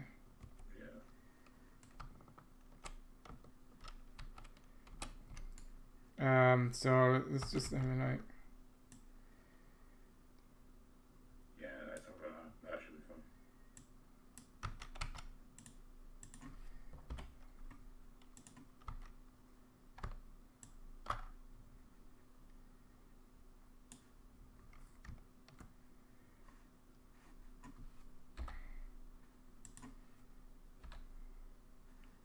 This end stuff, like, it's very cool. Really useful.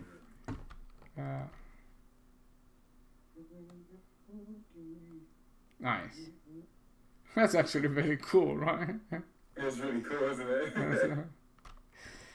Right, so. Oh yeah, can we add the hand AK as well? Yeah, I'm gonna do that last. Okay. I feel like that's a So let a little bit of that, and then we're ready. So, okay. So in the anim graph, in the anim BP, where is the node that does this squeezy magical thing? So if you go into advanced level motion, it's gonna be a bit of a mission to get there. And then if you go into squeeze, into squeeze state machine, and then if you go into jog. Hey, jog wall sprints are the same, or? Well, if you go into jog for now, because then it's all like certain thing, and then squeeze jog in there, and then we can add, these are all the animations now. So then if you go into the loop, this is where we're gonna do that's the loop animation for the jog.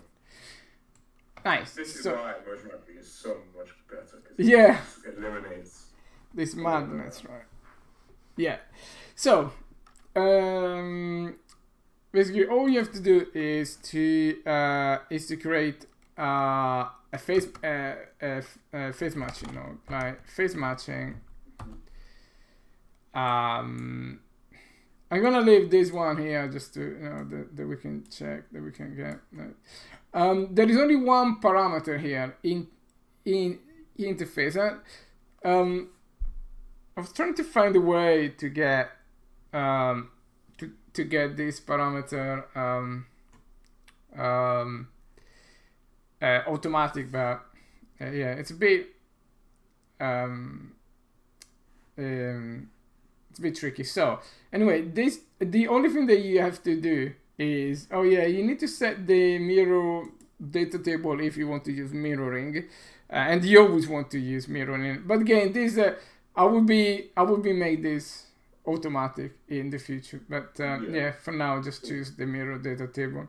So the interface is just point to the only variable that we will ever sort of like deal with within the animation blueprint for the phase matching is the phase matching interface. That's it. Like, that's all you have to do in order to play the shimmy animation as a phase matching. Now, of course, if we just do this, nothing will happen because there's no actual animation set up in the C++. This phase matching interface is this this structure here, phase matching interface. There you go. Phase matching interface. You can add stuff here if you need, but I would really advise you to think very careful because this could become messy. So the most important thing is literally these first three variables here. Now this is the a const pointer actually. Well, this is a pointer to a class that it never changes. So the interchange, I'll show you what the interchange is the, as I was saying earlier, is the ability, the other day, the ability to exchange data between the animation blueprint and the C++ actually. So you expose into this class, you expose whatever data you want to read from the animation blueprint, if you want to read, of course. I mean, bear in mind that 90% of the time you don't even need to deal with, like, only when you're doing sort of like super advanced stuff, you just want to control, like what I do with the fall and the jumps. I really need to get a little bit into the what is the state machine actually doing and stuff like that. But this is only like contingency if you really need to. So, but at the moment we have 4 variables that I currently need. I needed to know from the animation blueprint if the animation was mirrored, because that helped me in the C++ for the phase matching. I needed to know what is the actual sequence that the animation blueprint is actually playing, and that is, it's not as easy as it seems, because I know that you can get the same information from the anim instance, but these are all keyed. So you can say, give me the animation that is playing for the jump, because the animation blueprint is a singleton, and if there are 2 animations that are playing at the same time, like blending or an animation blending, the current interface will only give you one result, which is the first result on the list of the animation it's doing. But that wasn't good enough for me, because I was querying how much further in the landing the animation was, and then it was returning the data from the locomotion animation, because the locomotion was already blending in, so it wasn't possible to get. So I needed to do this because and then some data were just not available, like there was no way to get the mirror information from the animation blueprint, because that is something that we store. So this is where you need to access data that is not trivial to obtain through the common interface. And I would really advise you that if you ever need to access this data, if you ever need to query anything on the animation blueprint main anim instance,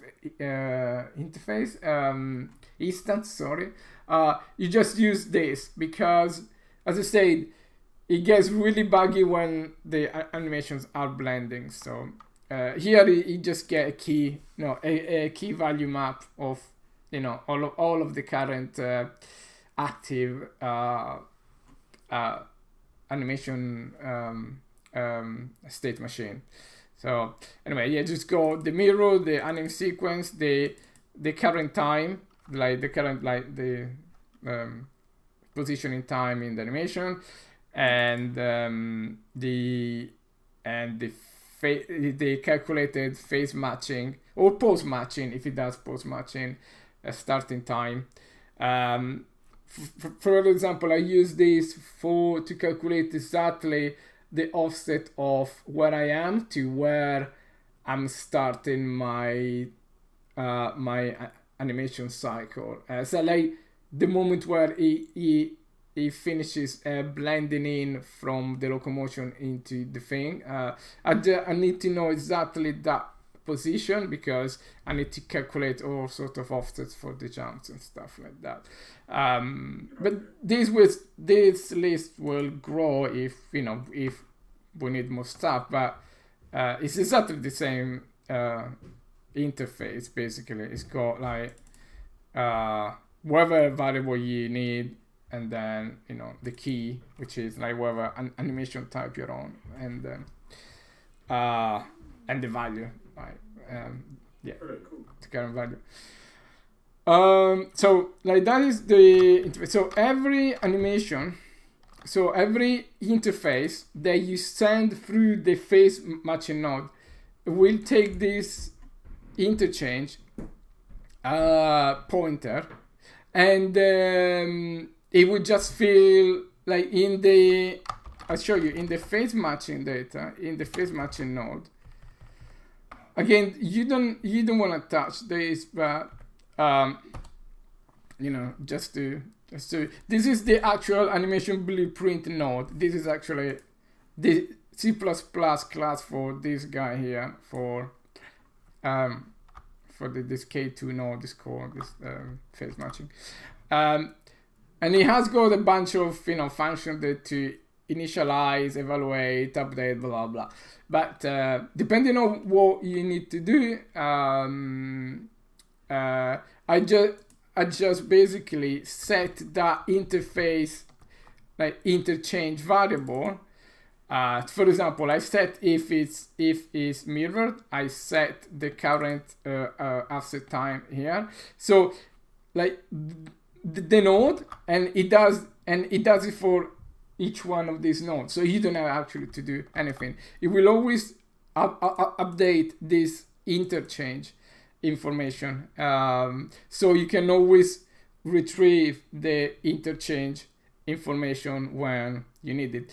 And if you look at the key here, that is quite there is a quite useful function that get enum name. It will convert the animation type that this node is playing. For example, this animation type will be shimmy, okay? So it will convert this shimmy into a string, and then we use that string, because instead of like hard coding the name of the string, like, I don't know, shimmy, like you never know, like, if it's case sensitive, non-case sensitive, blah blah. If we just use this super magic function that like convert the enum to the name, then you know that it's always the same result. And this is useful as well because the animation type is it's a well defined enum, so you can't really have the wrong key, right? It's just like whatever this type is, so it's very solid. So internally, there's this phase matching node, this guy here, is saving all the data that it needs to save into the interchange node. If you see here, there are another couple of places here that it's storing, right, that information. And this interchange is bi-directional. You can like read and get values. Sorry, it's like you set the values in the animation node, and then you read the value outside in C++. So in the animation node here, you will basically set the values, and then in the C++ you will read the values. So that's it for the interface. So the and that is the interchange. Okay, this is just the data that you possibly need for the from that node. Now, then the most important variables in the interface are I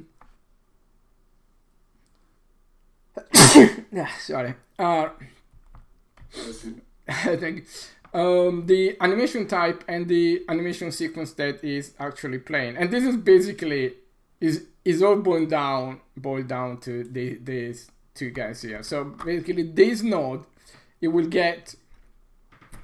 set, okay, just play the phase, like this phase matching interface. You will set the animation type to shimmy, and the anim sequence to wherever anim sequence you have chosen. For example, this skinny shimmy loop, blah blah. Okay, so that's basically all you have to do, and I've got already a function set up for you to do so.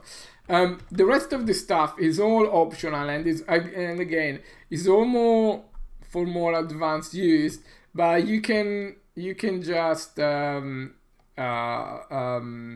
you can pass through sort of like hard code. Actually, these two values are calculated, so you don't have to worry about that. The rest of this stuff is play rate. If you want to, if you wanna override the play rate, you just fill into this this structure. I do that, for example, for the landing. For the landing, I want the roll to be like quicker or slower, so I just use, I do it via this play rate. And all these variables are reflected into the actual node itself. Like if we go back to the phase matching node, see here we set in the update function, we set the play rate, for example, and this is the actual function. Is this guy here, play rate. It's just the value of that of the animation node.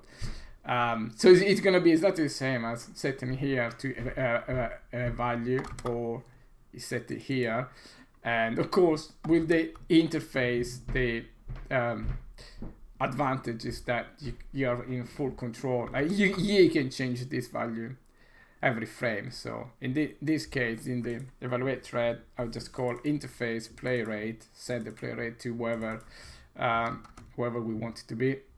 So that is the play rate. If you don't use it, it's just 1 and nothing will happen. And then you go some force stuff. There are some times that you want to force the mirroring, or you want to force the start position for the post matching or phase matching. So sometimes you just to force values. This phase matching interface, as we've seen, is the only one that is the only input to this node. And the way that you set it, I'll show you, is let's go to the jump manager.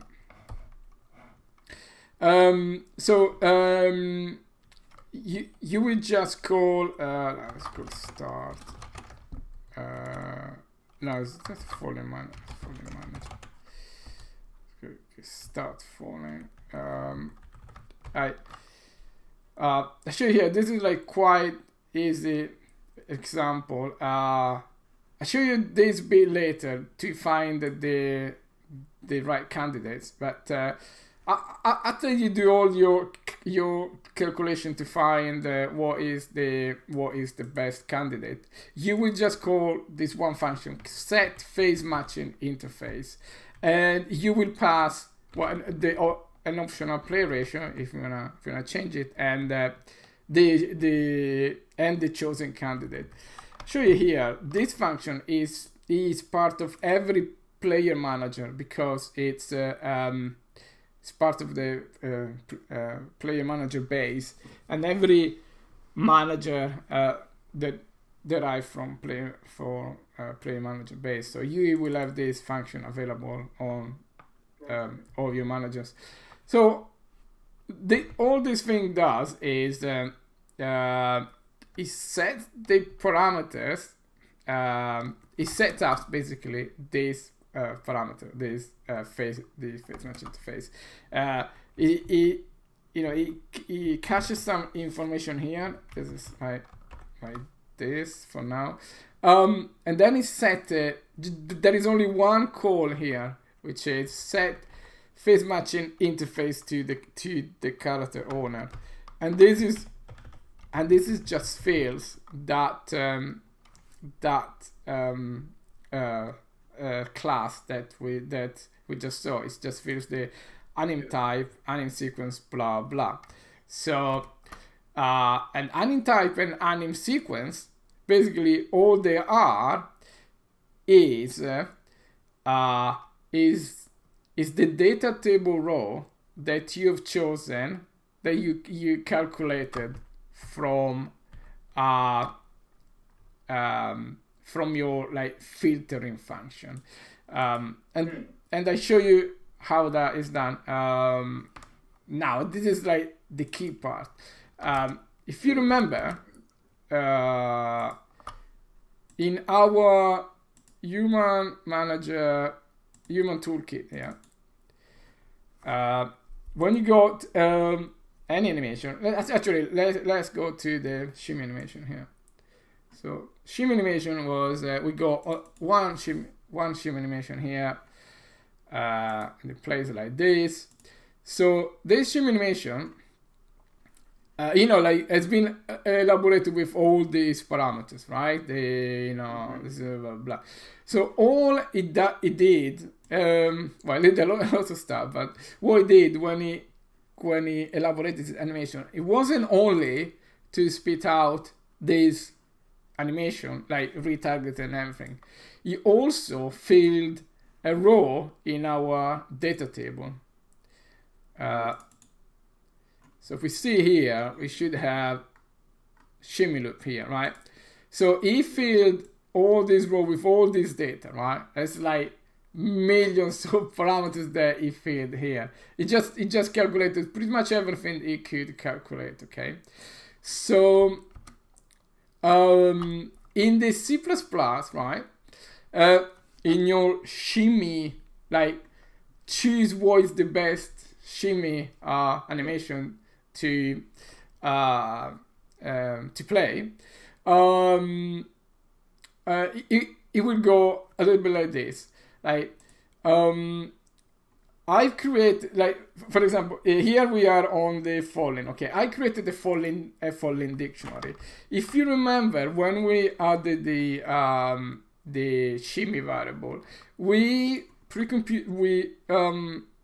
created this dictionary structure here. If you see here, F falling dictionary, we have also F shimmy dictionary, right?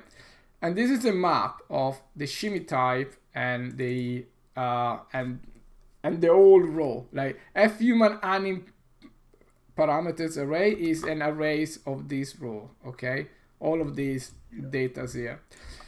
So here, this dictionary, it's the array of each shimmy. Like see here, the anim type is shimmy, right? Okay, so like that is an array of all the animation of shimmy type that we have available in our data table. Okay, all the information for that shimmy. Yeah, and for example, let's say that we have a lot of them. Like, let's go for the jumps, okay? We go 1, 2, 3, 4, 5, 6, like 10 jumps, okay? Like, this table here like it would be like a table of the jump of an array of all the jumps that we have, okay? And then you go one by one. Like for now we go only one shimmy, but like if we have more, you go one by one and choose the best shimmy based on all the parameters that the shimmy has, based on your circumstances. For example, I'll show you like in the falling manager. I'm just sorting out by what is the maximum drop of the animation. So I choose the drop that is closer to the drop that we got in our animation list. So for example, in this case I go, you need to initialize the dictionary first. In your like begin play or wherever start, the way you initialize your dictionary, you will have your shimmy dictionary, and basically you are gonna say, okay, give me the data table map of all of the shimmy type of my animation data table. Okay, that's all you have to do. You just say, okay, give me the type of give me the data table of all of my types. We go. I show you like we go to like two ways of doing it. Like if you go subtypes, then you do it slightly different. But I'll show you later. But you fill this dictionary, okay, and then whenever the time comes that you need to choose what an animation to play, you just okay, find get the dictionary, and in this case we are finding all of the animation from all of the falling animation from the dictionary that also has a subtype of falling type locomotion, right? So this is like for the shimmy, you will say, give me all the shimmy that we got type of loop or tone or whatever you need, right? Whatever it is, yeah. Whatever you need. So and then that subtype with that key basically. So the key is like that's the only like other thing you're saying basically. So the dictionary just holds arrays of data for each one. Yeah.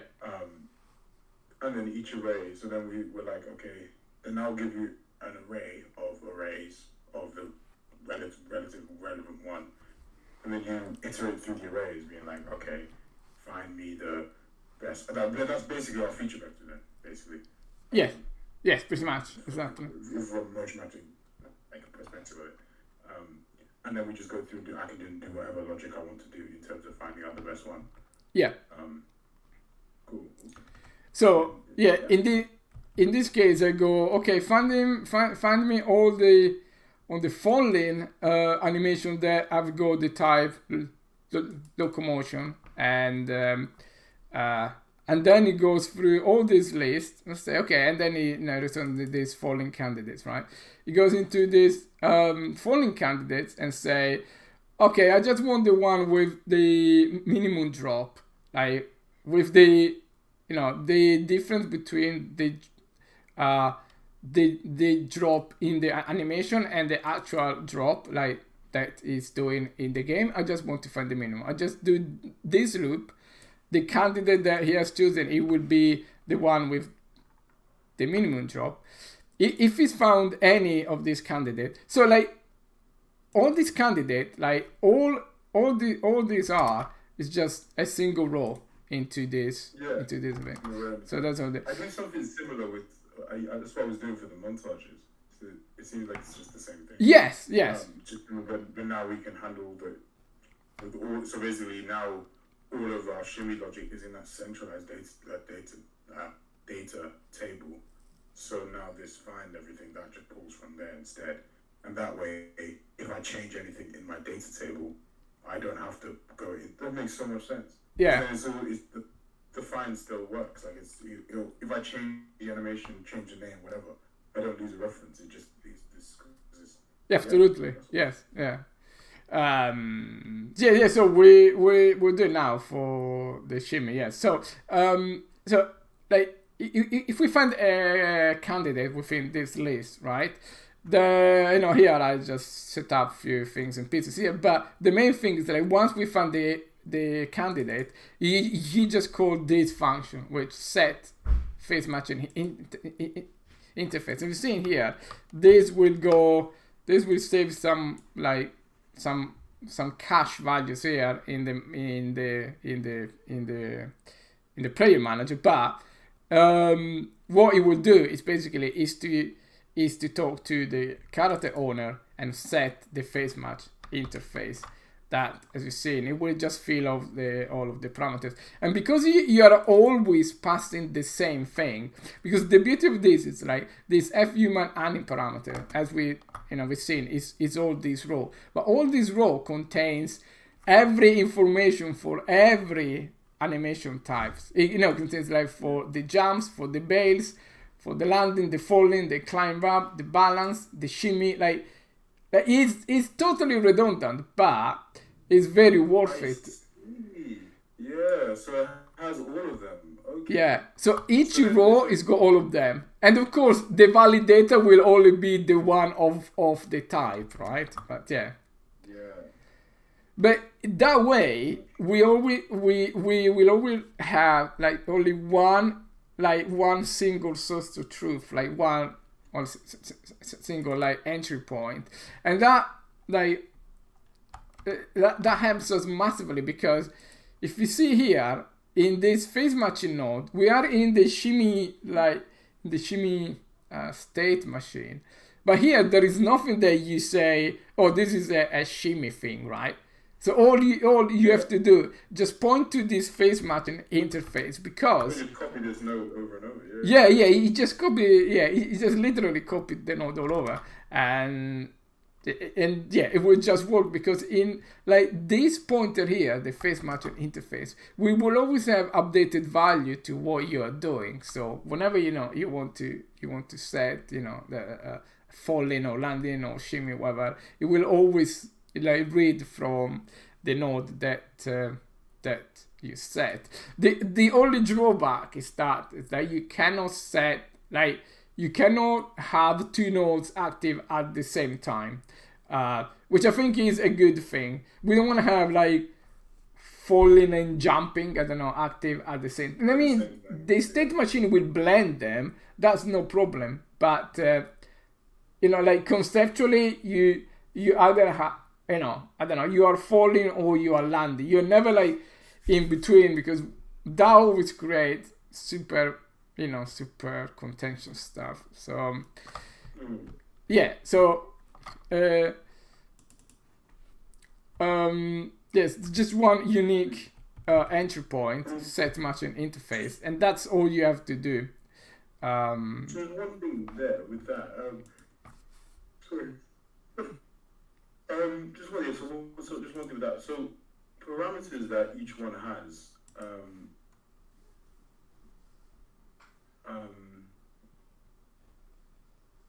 Where parameters that I can use for the matching basis or for the selection. Where can I see the parameters each one has? Like, yes. So the shimmy has, and like each entry in the data table has. Yes. So if you remember when we added the data table interface we added the shimmy here, right?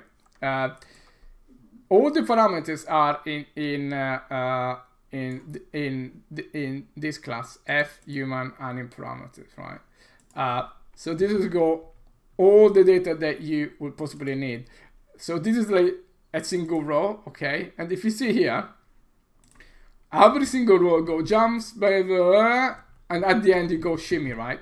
So you go like my row dot shimmy parameters, do whatever data you need, and I broke down like these common parameters holds a lot of very useful data. Like, I'll show you. That's the one I was. This is the one I was looking for. Yeah.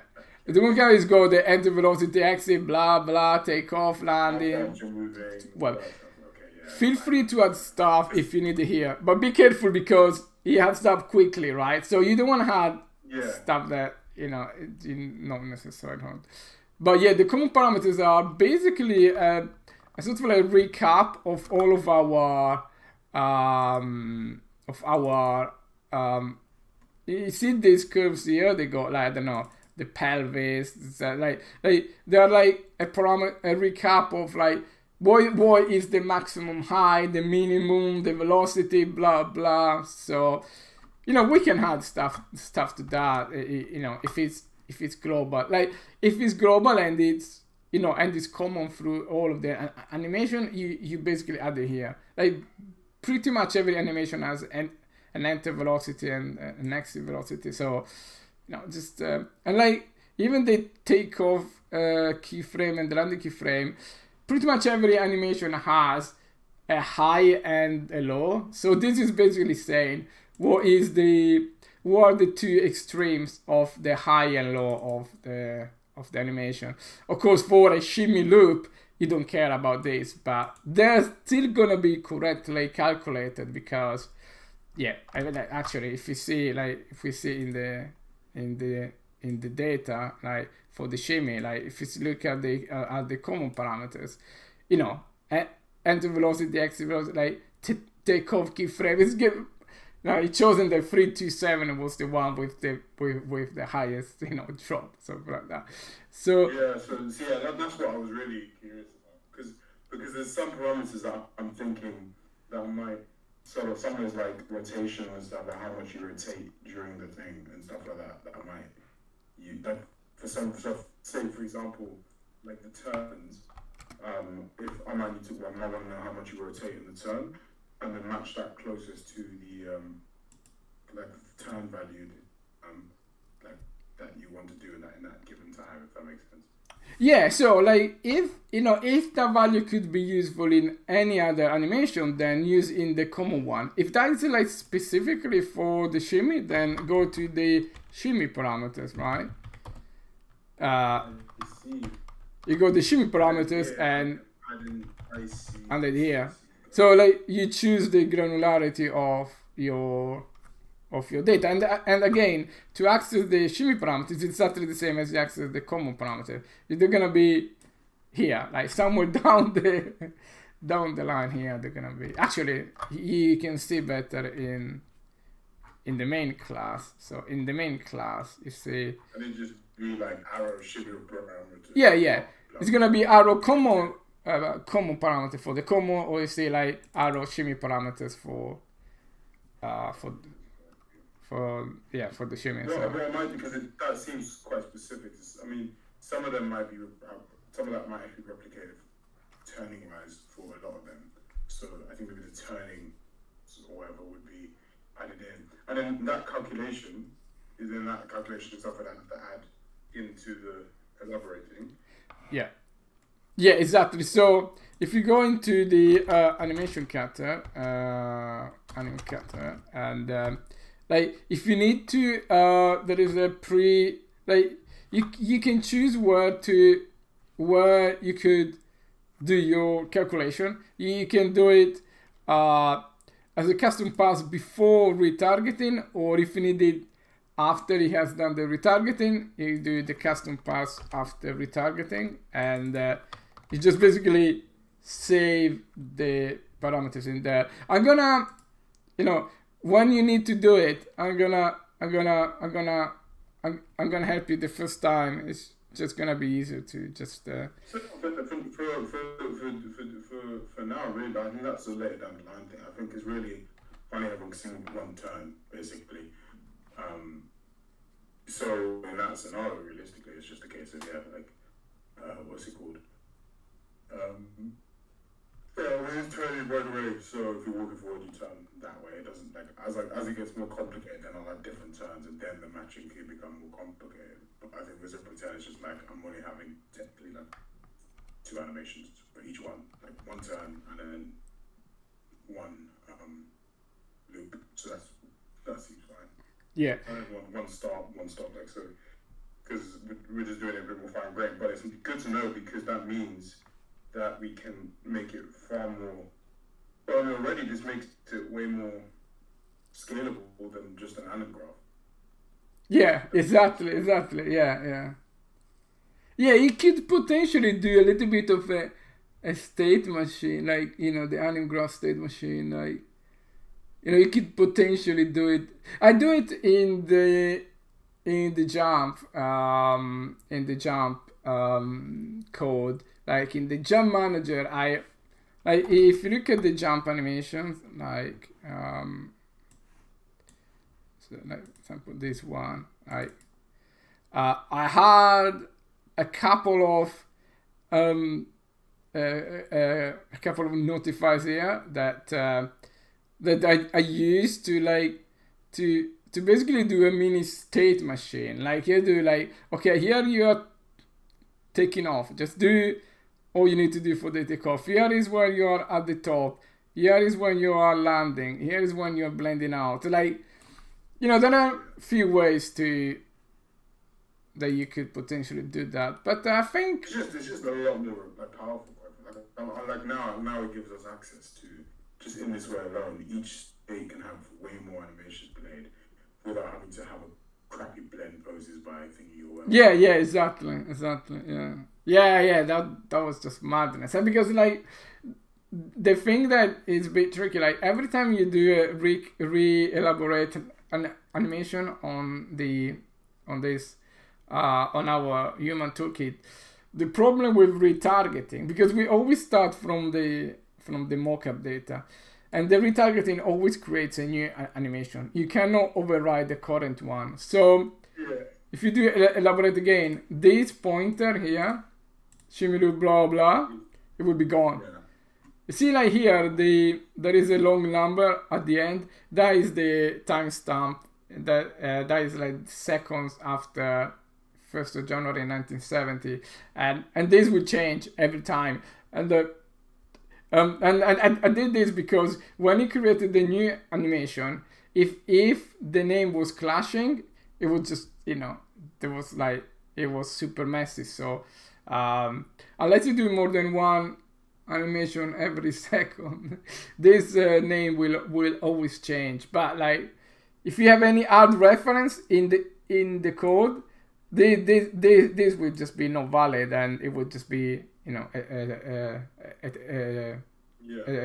T-pose. Instead here, this animation data table will always be correctly re-referenced when you do the elaborate one. So you're sort of like forced to use, to use this, because this will be highly dangerous to do it. So yeah, so if you want, let's have the shimmy animation playing reading from the face matching node, and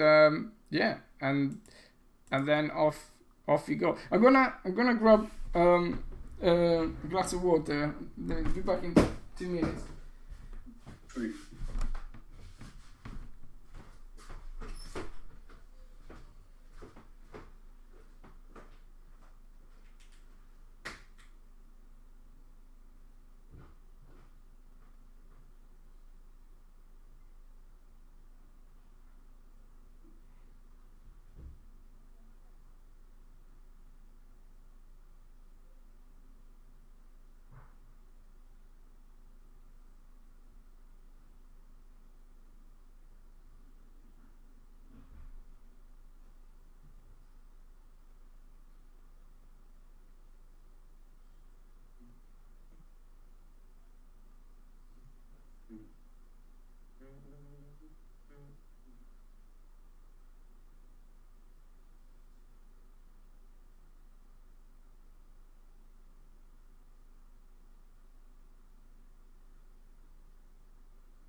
Alright, I'm back. Yeah. Right, so yeah, let's do this. Let me check if I haven't I got. was thinking, should I, do you want to do this on my, should we do this a bit on my screen? Yeah, On sure. my moment? Yeah, absolutely. Know my way around the Yeah, where to put the logic for. totally. Give me 2 minutes. I just thought something. Sorry.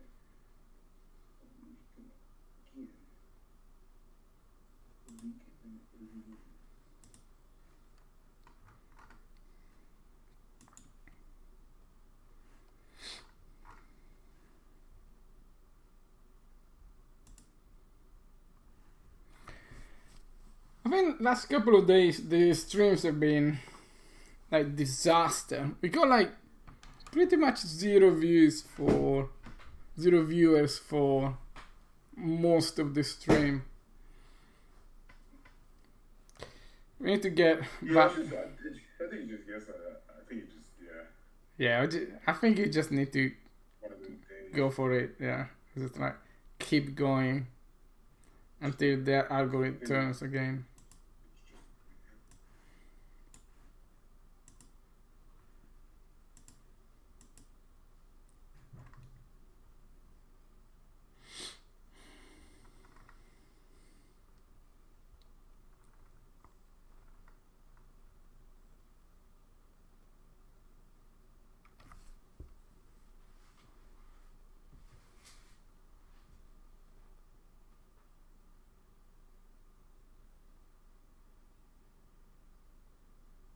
Okie dokie. There's nothing I need to grab, is there? I'm up to date, I believe. Yeah, if you just make sure that you sync No, with I too need much to, of no, I do need to grab. I need to grab from Dev. Yeah, just go from that, yeah. Merge. 4 comments from Dev into David. Push.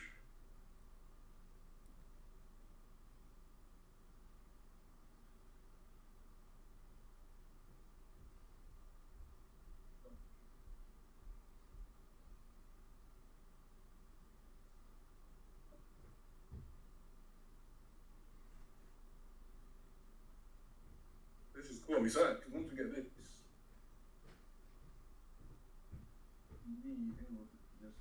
go wham, and which is cool. And then I can do the climb, I can do everything, which is nice.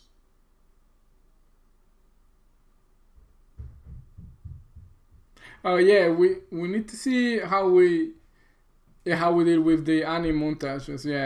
Because we need that. I think it'd be similar. Like I think it'd be quite. I think it'd be the same. Because if it's the same thing, like with it, if the anime montages are stored in the data table, I think that one is even the easiest because I already have all the logic to play from a data table. My logic now accesses a data table and plays from that. It's just a case of switching which data table and I'm putting from which and how I'm calculating the logic for which one to play. Oh yeah, I think you needed to add a couple of manual like settings to the motion matching, I guess.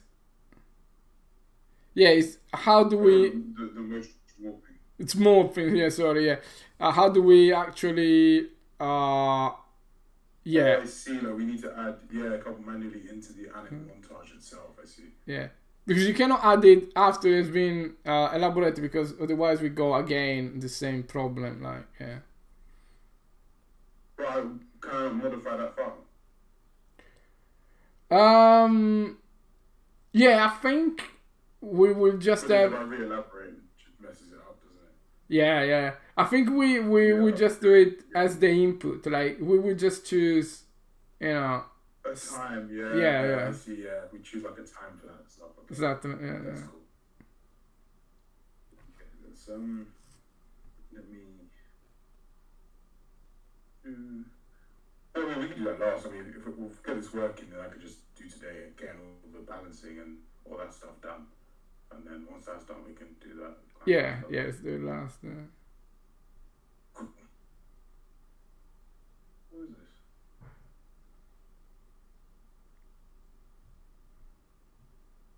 No.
Where are we at?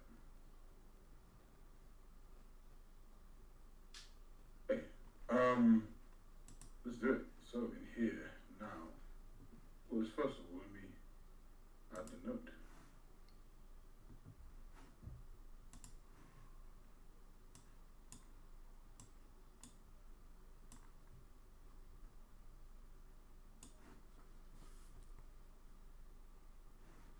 Okay, if you want to share your screen, I'm gonna take it from there. Yeah, I'm sharing my screen now. Oh, you share? Ah, sorry. Yeah. Oh, can you share like the slow one, like 1080p, like or whatever, like 5 frames a second, so I can read the text better.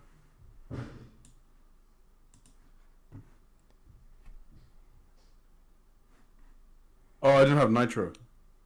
Oh no, yeah, it's fine, but like if you change the stream quality to better text, I think that should do it.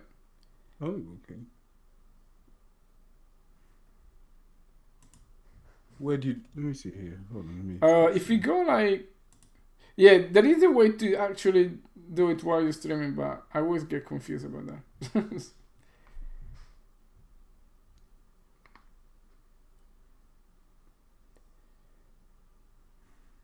It's a bit slow. It's 5 frames a second without nitro, but who cares? No. Where do you Where do you set that? So if you do like share your screen, right, and you choose one, right? Oh yeah, got it. Yeah, better text readability. Got you. Stream quality. It's weird that you don't. Yeah, so you smooth the video with better text readability. It's weird that option, the better text readability, doesn't come up. Oh, so you have to click source. That's why. Click the other one. Oh yeah, that's lovely. Let me not look at my own screen, so I don't have. Wow, that's so clean. Like, what is the resolution of your screen? Like, you're working on 1080p. Yeah. Ah, okay, so that's perfect. So that is 1:1. Yeah, lovely. Oh, is it nice and clean? Yeah. Yeah, it's super nice. Yeah, I mean, it's like 5 frames a second, but who cares? I like reading text and not like guessing what word is that. what I'm typing. I was the other day with Gans, and he had these massive monitors and a 720p, and it's like, Gans, I literally can see 2 pixels of the whole screen. No, I don't know what you mean. And then loading thing, face, mirror data table. Yeah, that's it. That's Beautiful. That's it. That's it. Lovely. Okay, now in the code.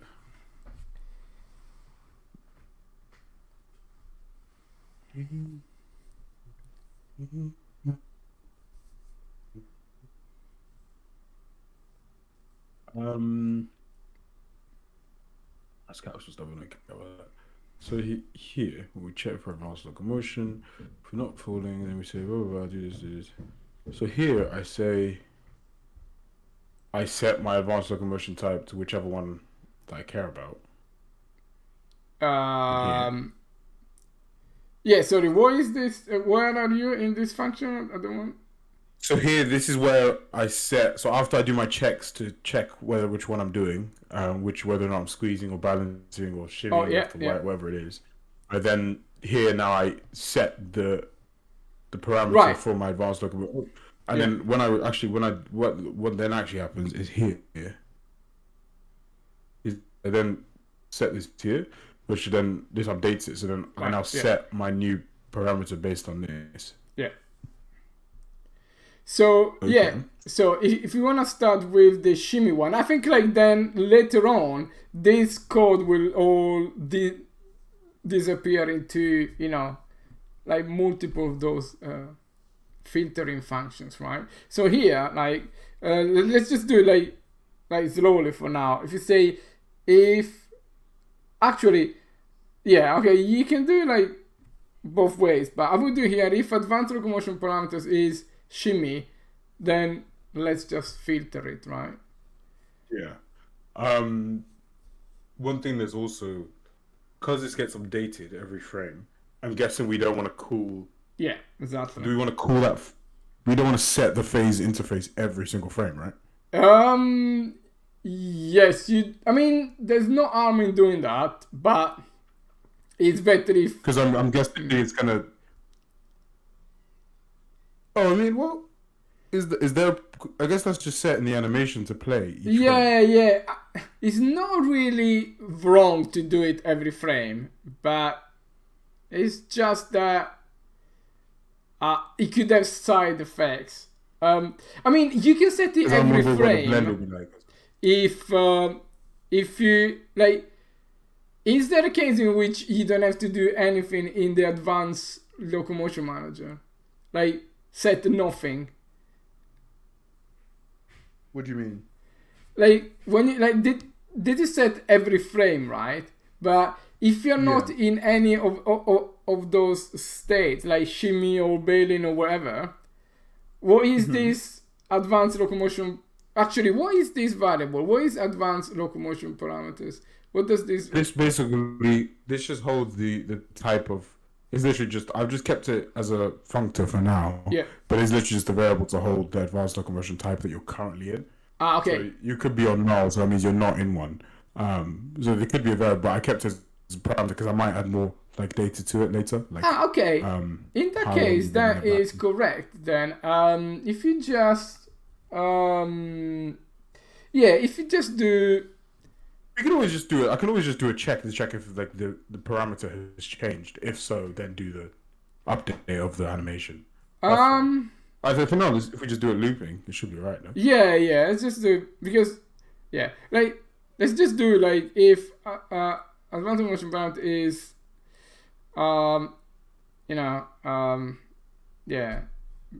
squeeze, then actually okay, so can you do like one more if is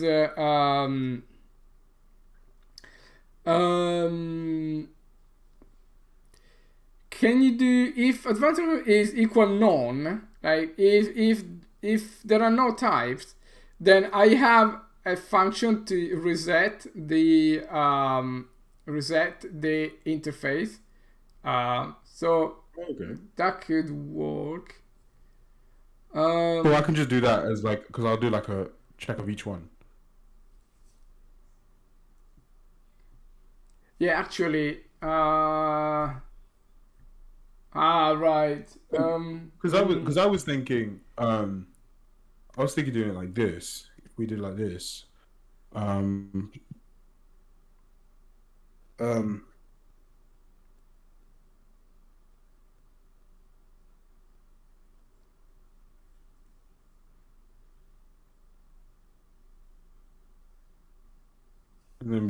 like if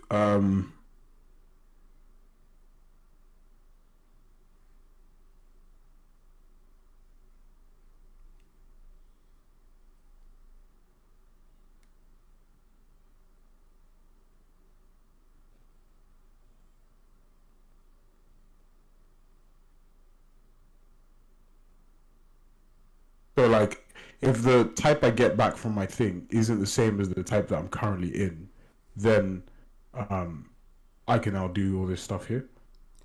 If like then I can be like, okay, yeah, you can do that. Yeah. Like then I do like new params. Because then it's like, okay, this is probably better. To then this only ever changes, and then I can have a function that's like update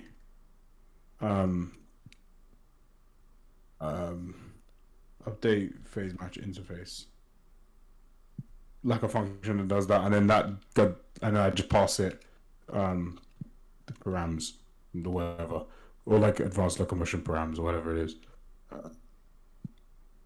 And then I can pass that this parameter, and then we can do it like, okay, based on this is what you need to set the interface to, blah blah blah. But like for now, I think just if it changes, we just do it in here, like do our check. And so here, if the new parameter that we calculate it's the same as the old one, they wouldn't do anything. It's like, okay, we'll just keep continuing on, like. Yeah, correct. Okay. Cool. So then here we say, okay, well, if it's squeeze, then we want to. First thing was, let me get up where was your falling example? Falling manager? Yes, we go into the falling manager. Am I blind? Yeah. So if you go into the .h file.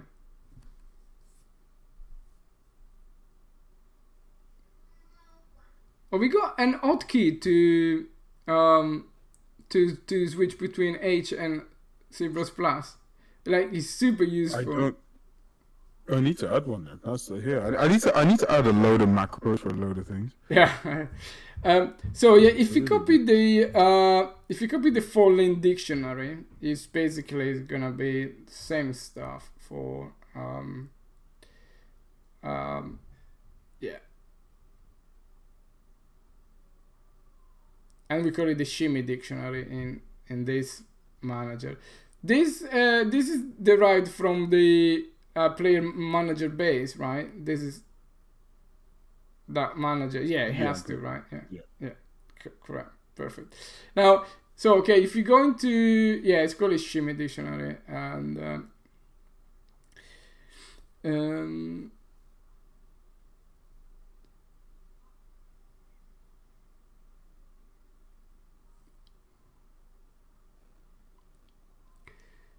super. If you go to the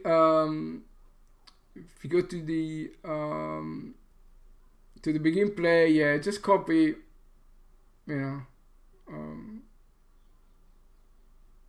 just copy that into the begin play of that. It's correct one.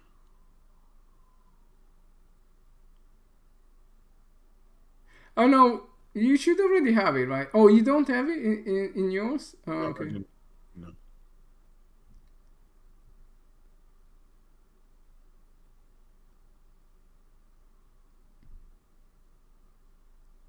One thing I remember to do, I'll do it now quickly before I forget.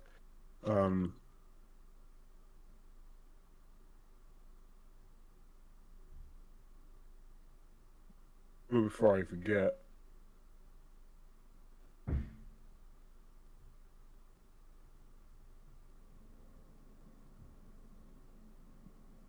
Oh, yeah. Okay, so my shimmy dictionary, my big green play, initialize that, blah, blah. Cool.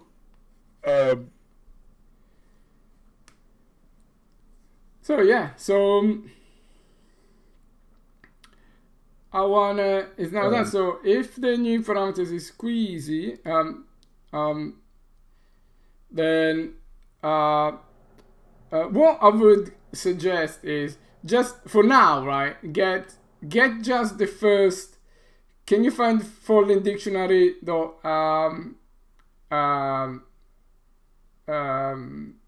yeah, find the loop if we need to get the first the loop, yeah. Because you will need to refine the logic depending on what you need, right? But yeah, I'll play around with that though. Yeah, let me just get the value of it. Shimmy dictionary. Shimmy time.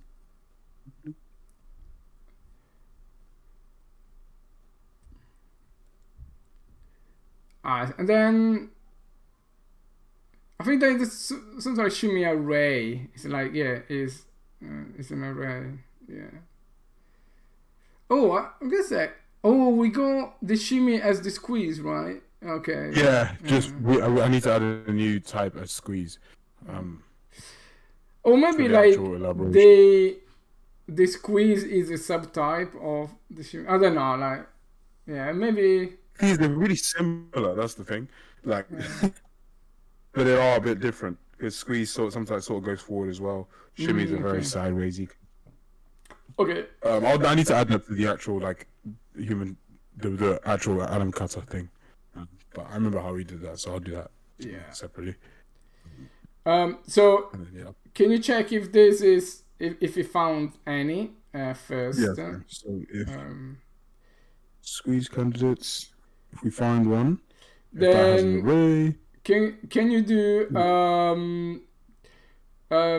set phase matching interface of squeeze candidate last or first or whatever? Yeah.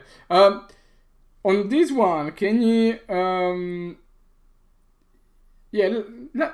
last is fine. It's just last or first. It doesn't really matter because we got only one. But then, like you will find a lot more complex way to do it. Yeah, that's it basically. That's all you have to do, and the parenthesis here is gonna be 1. Yeah, let's just run it, and should be able to. Yeah. Well, no. Well, it will never work, but we see where it doesn't work. You say that? That happened to me the other day. Oh yeah. I thought it would never ever work, and then somehow with our animation thing, we thought, okay, buckle in for a good 5-6 hours. Yeah. But then all of a sudden it took like 10 minutes. Yeah, that went incredibly well. But unfortunately, those things they don't happen very often.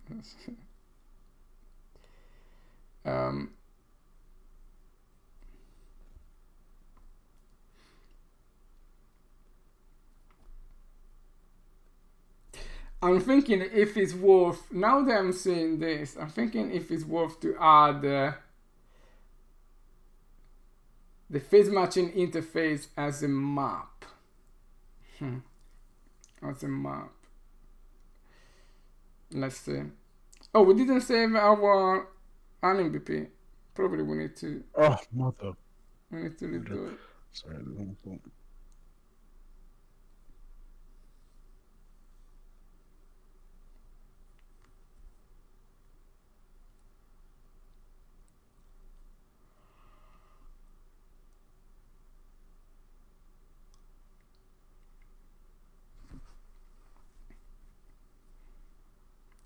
So we probably need to think a little bit about when things are like, one thing that is still not optimal is we still don't have a centralized way to get to switch between our own stuff, right? Like switch, like prevent the falling if you're still squeezing, and like all of those cases in which I'm doing a ton of checks. Quite that's like now I do. If you check you're not falling, like a bunch of flags. Yeah, but I think we should do it a little bit more. Can you just check, David, that you got no looping in that node? Yeah, just don't do loop animation. I think that was the default one is, but we don't need the loop. Yeah, I've tried to have a more robust system to do. Yeah, like don't do it.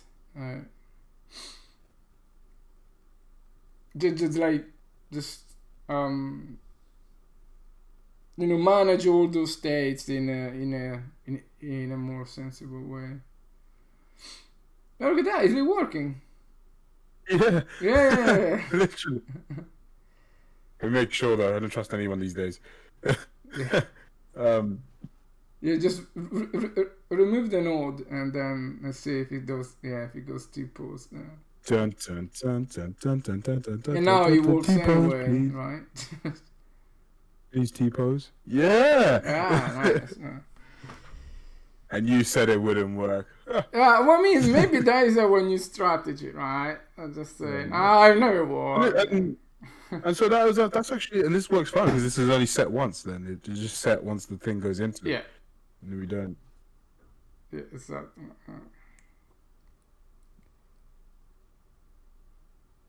And then what I'll do is because I know whether or not I trigger a turn, elsewhere. Ooh.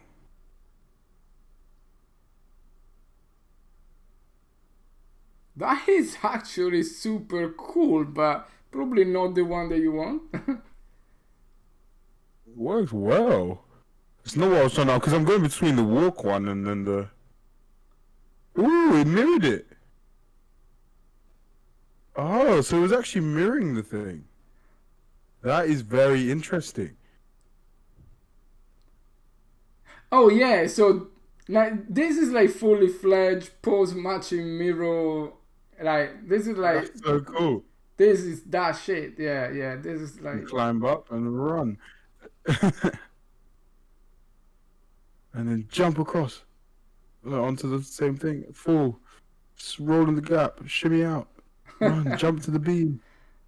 No. Oh, I made it though. Climb up here. Jump up. Backflip off. Yeah. We need a backflip, right? 180 off the wall. Yeah. Actually, what happened to the 180 there? They're all there. We just gotta pick them now. This is all the logic is all here now.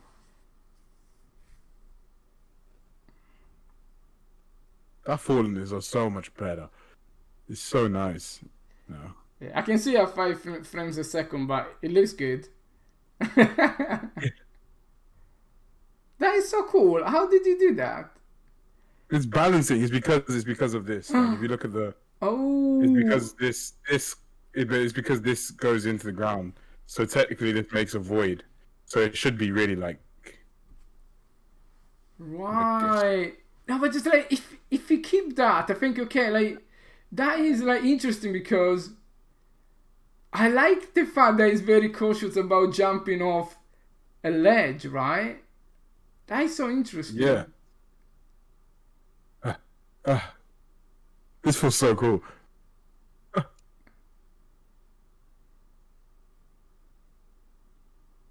Dun dun dun dun dun dun, jump down, bang. Oh, I fucked myself.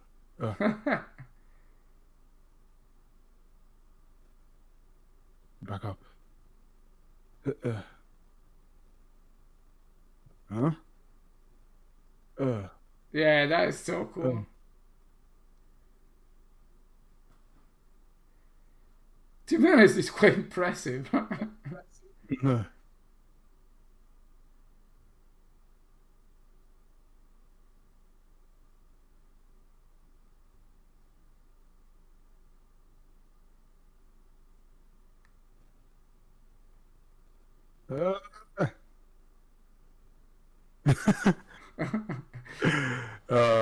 I noticed that. That one is a weird case. I wonder why.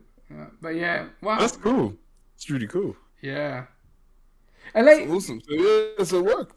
Can you try again to see if the face matching made like I don't know, like, it was fluid before, so it's probably, but if it's like, if you slow motion in, does it do the super cool, like, face matching, like, yeah, like the... What I'm gonna do, I'm actually gonna do it so that,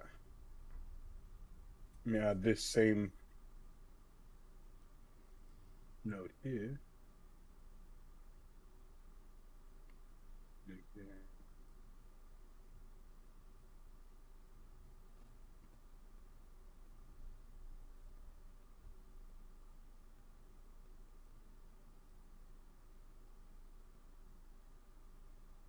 Yeah, smooth like butter. Wow. Well, let me even. I know that I can only see 5 frames a second, but... Oh, sorry, I ran into the sprint one. Yeah, flip it in, like, I love how it's like matched it so it's mirrored itself. It's so cool. Oh yeah, exactly, because like, yeah, it will actually do the best mirror animation. Yeah. Yeah, it's just so good.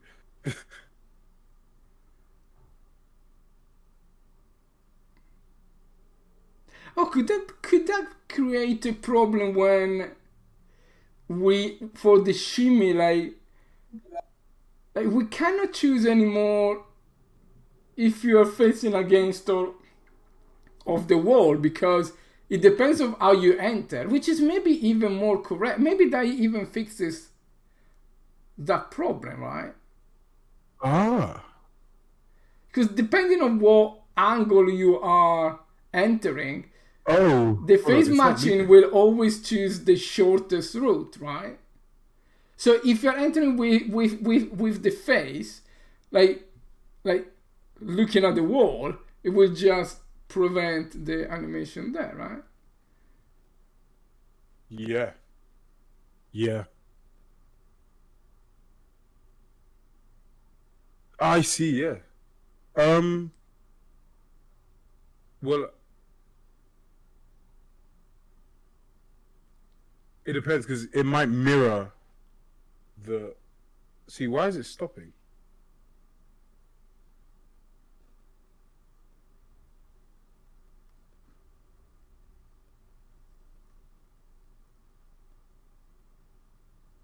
I feel like it's getting to the end of the animation and then just stopping. Oh. Yeah. Oh, do we need to add one sec. So we played the animation, right? Do we need to add the new parameter? We need to add that loop, right? Because I mean, I ticked loop on here. I put it back on. It's still doing the same thing. Interesting. I think that is not like taken into account, I guess. Is it?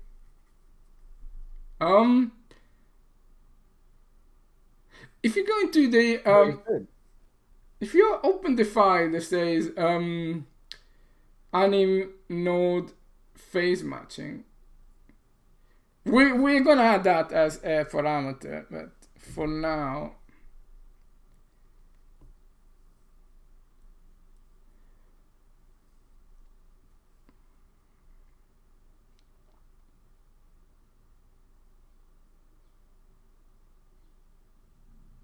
which one? Where is it? Oh, just search for anim node _ face matching, I think.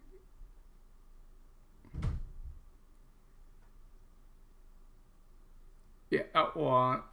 So if you go into the last function, update, scroll to the end. What is the evaluate? Yeah, okay. You see where it says play rate? Can you set loop like something? There must be a function called set loop or something like that. Try to see if there is a set loop. Yeah, set loop animation. Yeah, true. Yeah. I know. Just set it to true for now, and then we will pass it as. We do like interface. Yeah, we can, but at the moment we don't have it, right? Oh, we don't have it exposed. Okay, so. Yeah, but we are gonna do it like like if this is working, then we're instantaneously gonna do it because that is a good. Yeah. That's good. So that is playing the animation, right? And so before, right? What is the difference between? The only difference is that the animation before was looping, right? Yeah, it's just it doesn't loop. That's the only thing. It's just Yeah. The only problem with it. That's literally it. But it. No, it was never looping. I just never got to like. We just never played it through long enough because it's a long animation. That's yeah. No, but I mean like before it was looping, right? Like in the normal node. Okay. Yeah, we'll know now if it. Yeah, it loops. This loops. Okay, so you just loop there. I just thought. Perfect. Let's so you just have to. Nice. Let's just go one more time. Sorry. Yeah. Let's just go to the end. You'll see the loop. Yeah, there it is. Yeah, there you go. Yeah. Cool. Nice. Okay, so let's add that, and if you want to, merge that back in, do interface dot looping, or whatever, like just choose your variable name, interface. Yeah, that's a good name. If you're going to play rate, like I have an hotkey to go to the that class, like if you just there, add the bool. What was the name? Set looping, right? Loop animation. Yeah.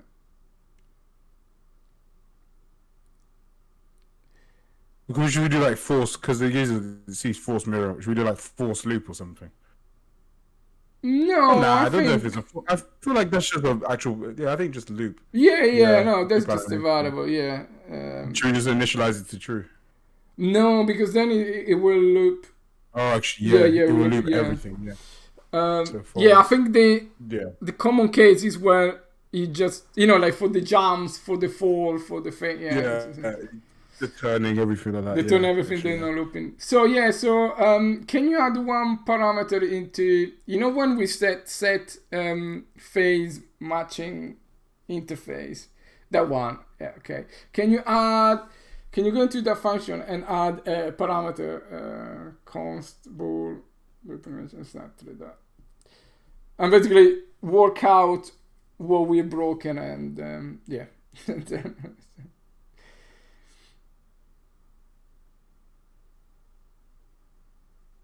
And do you wanna set the default to false? Yeah.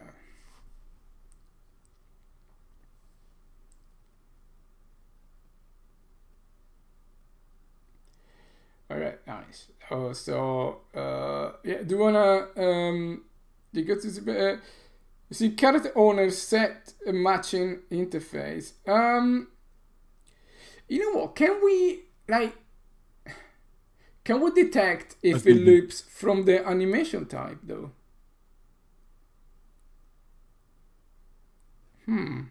Yes. Yeah, I think we can, right? I think we don't need that. But not the one thing I do think if we're exposing variables like this, that means then that the only issue with that is that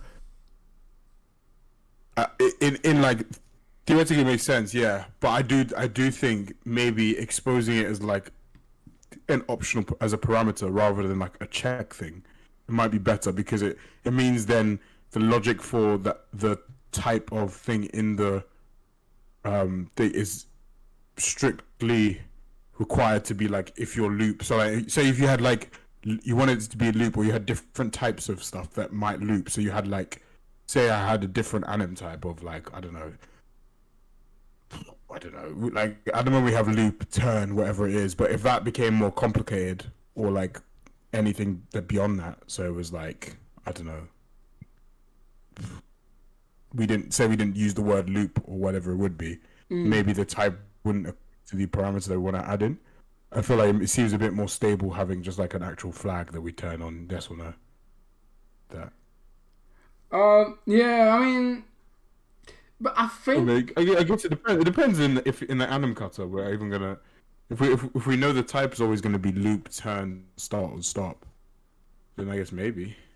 You know, I think like, my reasoning is that like for example here we should expose the variable that can change depending on the situation, like the play rate, like when you're landing, like the landing animation doesn't change, right? But you want to modify it. Like, I think these are modifiers, and I think the loop animation is not a modifier; is an intrinsic property of the animation itself. So here, I think we should only pass the modifiers. Okay, so let me go back to this. Let me change this back. Let's just kill. Yeah. So if you go into the no, that is correct. No, actually no. Okay, that is not correct. That now, okay, we do it from okay. Can you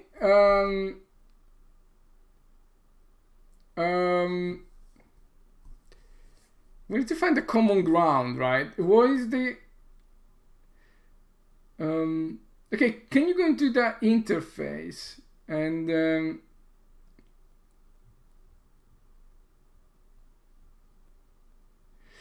okay, so I think what we need to do is where do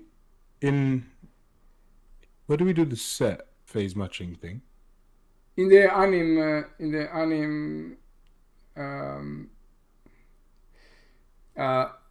in the human character, sorry, in the human character. Okay, let's do it in the human character then. We can do it in the there. Yeah, right? This makes sense. This is where we set everything. Yeah. So then if we do phase matching interface dot loop animation, we just only set it if. Yeah, that. So we need to create a function that you pass the human animation parameter and returns. It checks if the type is loop. Yeah. If not, because then I'm just trying to think. So like, just if we just do it in here, obviously we'll create a function, but then we say if. We just say yeah, exactly, yeah.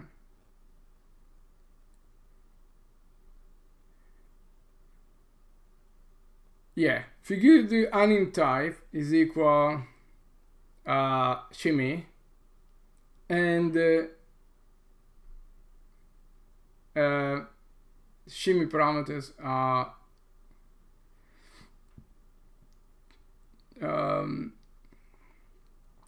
no, yeah, but you need to do and params shimmy parameter shimmy type, right? Yeah, and then shimmy type is equal loop, right? Shimmy loop. Yeah, so this. Yeah. Yeah.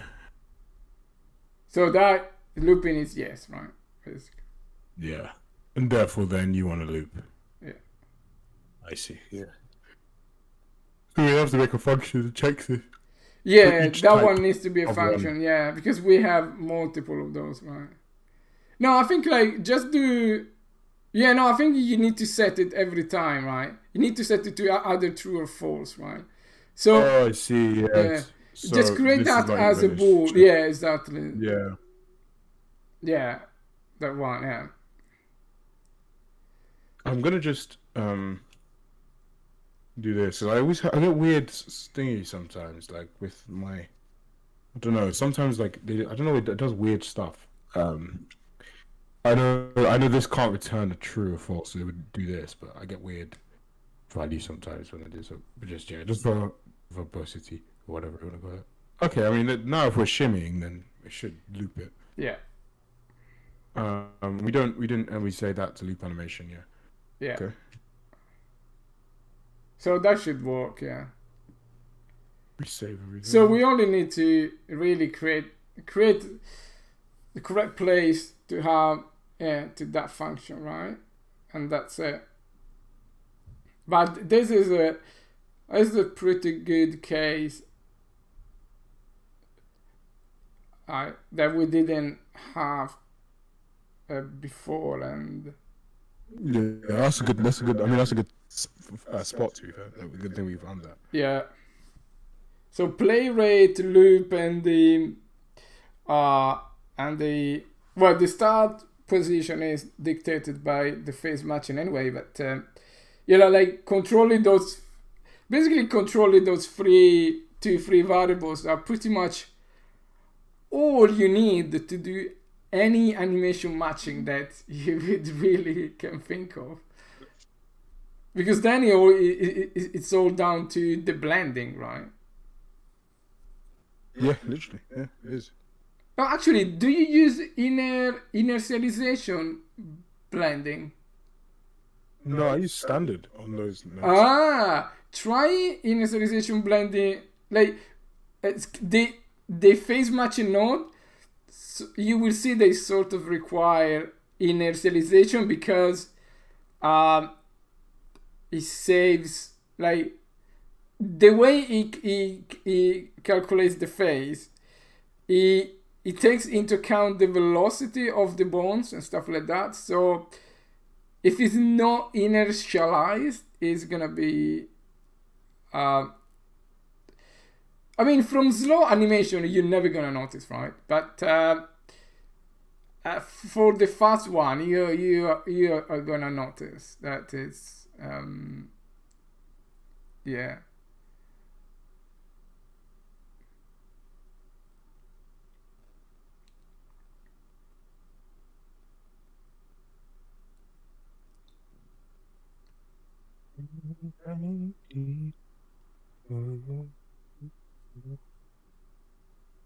Ooh.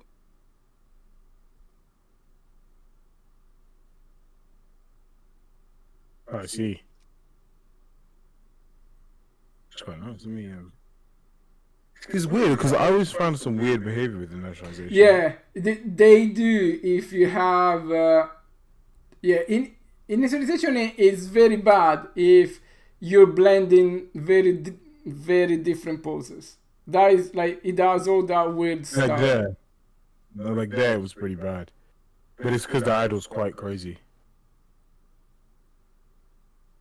Yeah. Yeah, the idol for that state machine should be... Yeah, I need to change it for sure. I just put a random one in there.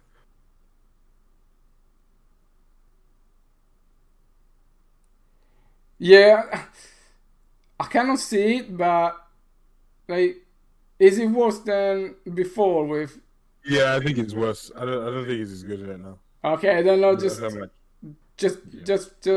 it back. It's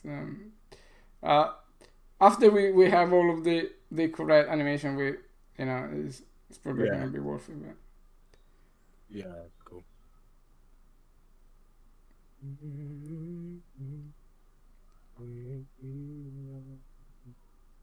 But it loops now, thankfully. Well, let's check actually. I didn't even pay attention. Yeah.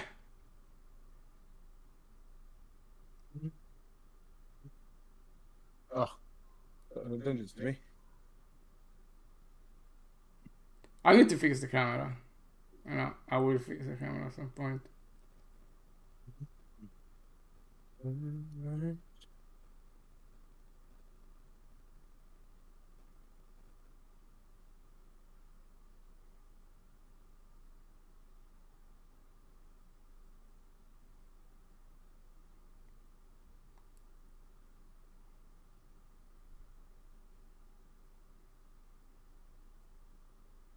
Yeah, it looks cool. Nice. Awesome. Let me check the stuff in. Yeah, let's do it. Otherwise, we'll lose it. And I'm gonna go for food, and then. But yeah, that's wicked. That's so good. Now I can like, really experiment with how I select what animations I do. Yeah, exactly. And I know how to add all the stuff now too. So if I need to add, I'll add the what I'll probably do next is I'll add the squeeze to the anim cutter, do the squeeze animations on them, and then add it all back in, like, and then just start actually going through all the animations for this stuff. And that way I can get the balances, get the balancing done, get the squeeze, and get shimmies done today. Nice. Hopefully. And tomorrow we can do the climb ups and then boom. Yeah, because the climb ups are the montage thing, right? So we need to be careful. Yeah, and they would. I mean, I'll have a play around with them tonight. I'll have a look, see maybe just might be something that's already semi there, but I'll have a play. We'll have a look. Nice. Yeah, tomorrow we can attack that. Super. Well, another production day. That's a good few days in a row. Yeah, it feels good. Super, David. Right, so I'm gonna keep. The jumps now are a little bit fragile, but I think I have an idea. So, I'm gonna crack on with the jumps, and hopefully, hopefully should be good. Cool, awesome. Yeah, I really want to get to like the end of the week, which we are like. Maybe we cannot make it, but at least in a position that we can say, okay, really, it's just like putting some stuff together. On my part, really, it's like it's just the only thing now, like with this done here, there's just a time thing. The only thing now, I'm like, the only last thing I'm questioning on my part is just the climb ups. But I really don't think that's going to be a problem. Looking at the logic of how this is, and it works, it aligns really well. So. That's the last thing, and then and as I was saying this morning, I think like that 3-tier like release system, first for the team, second for the backers, and third for the world. There should be quite a nice filter to really not release shitty things. I agree, 100%. Super. Nice, David. Right, I'm gonna go back to my jumps. I'm also gonna end the stream here because we go 5 hours and 0 views. So we've done our best today. We've done our due diligence. Yeah. Super. All right, David. I'm gonna catch you later on tonight. If I have any good just let me know. News on the jumps. I'll just pop a message. Awesome, cool. I'll stream again tonight. Oh, cool. Awesome. Cool. Nice. I'll catch you later.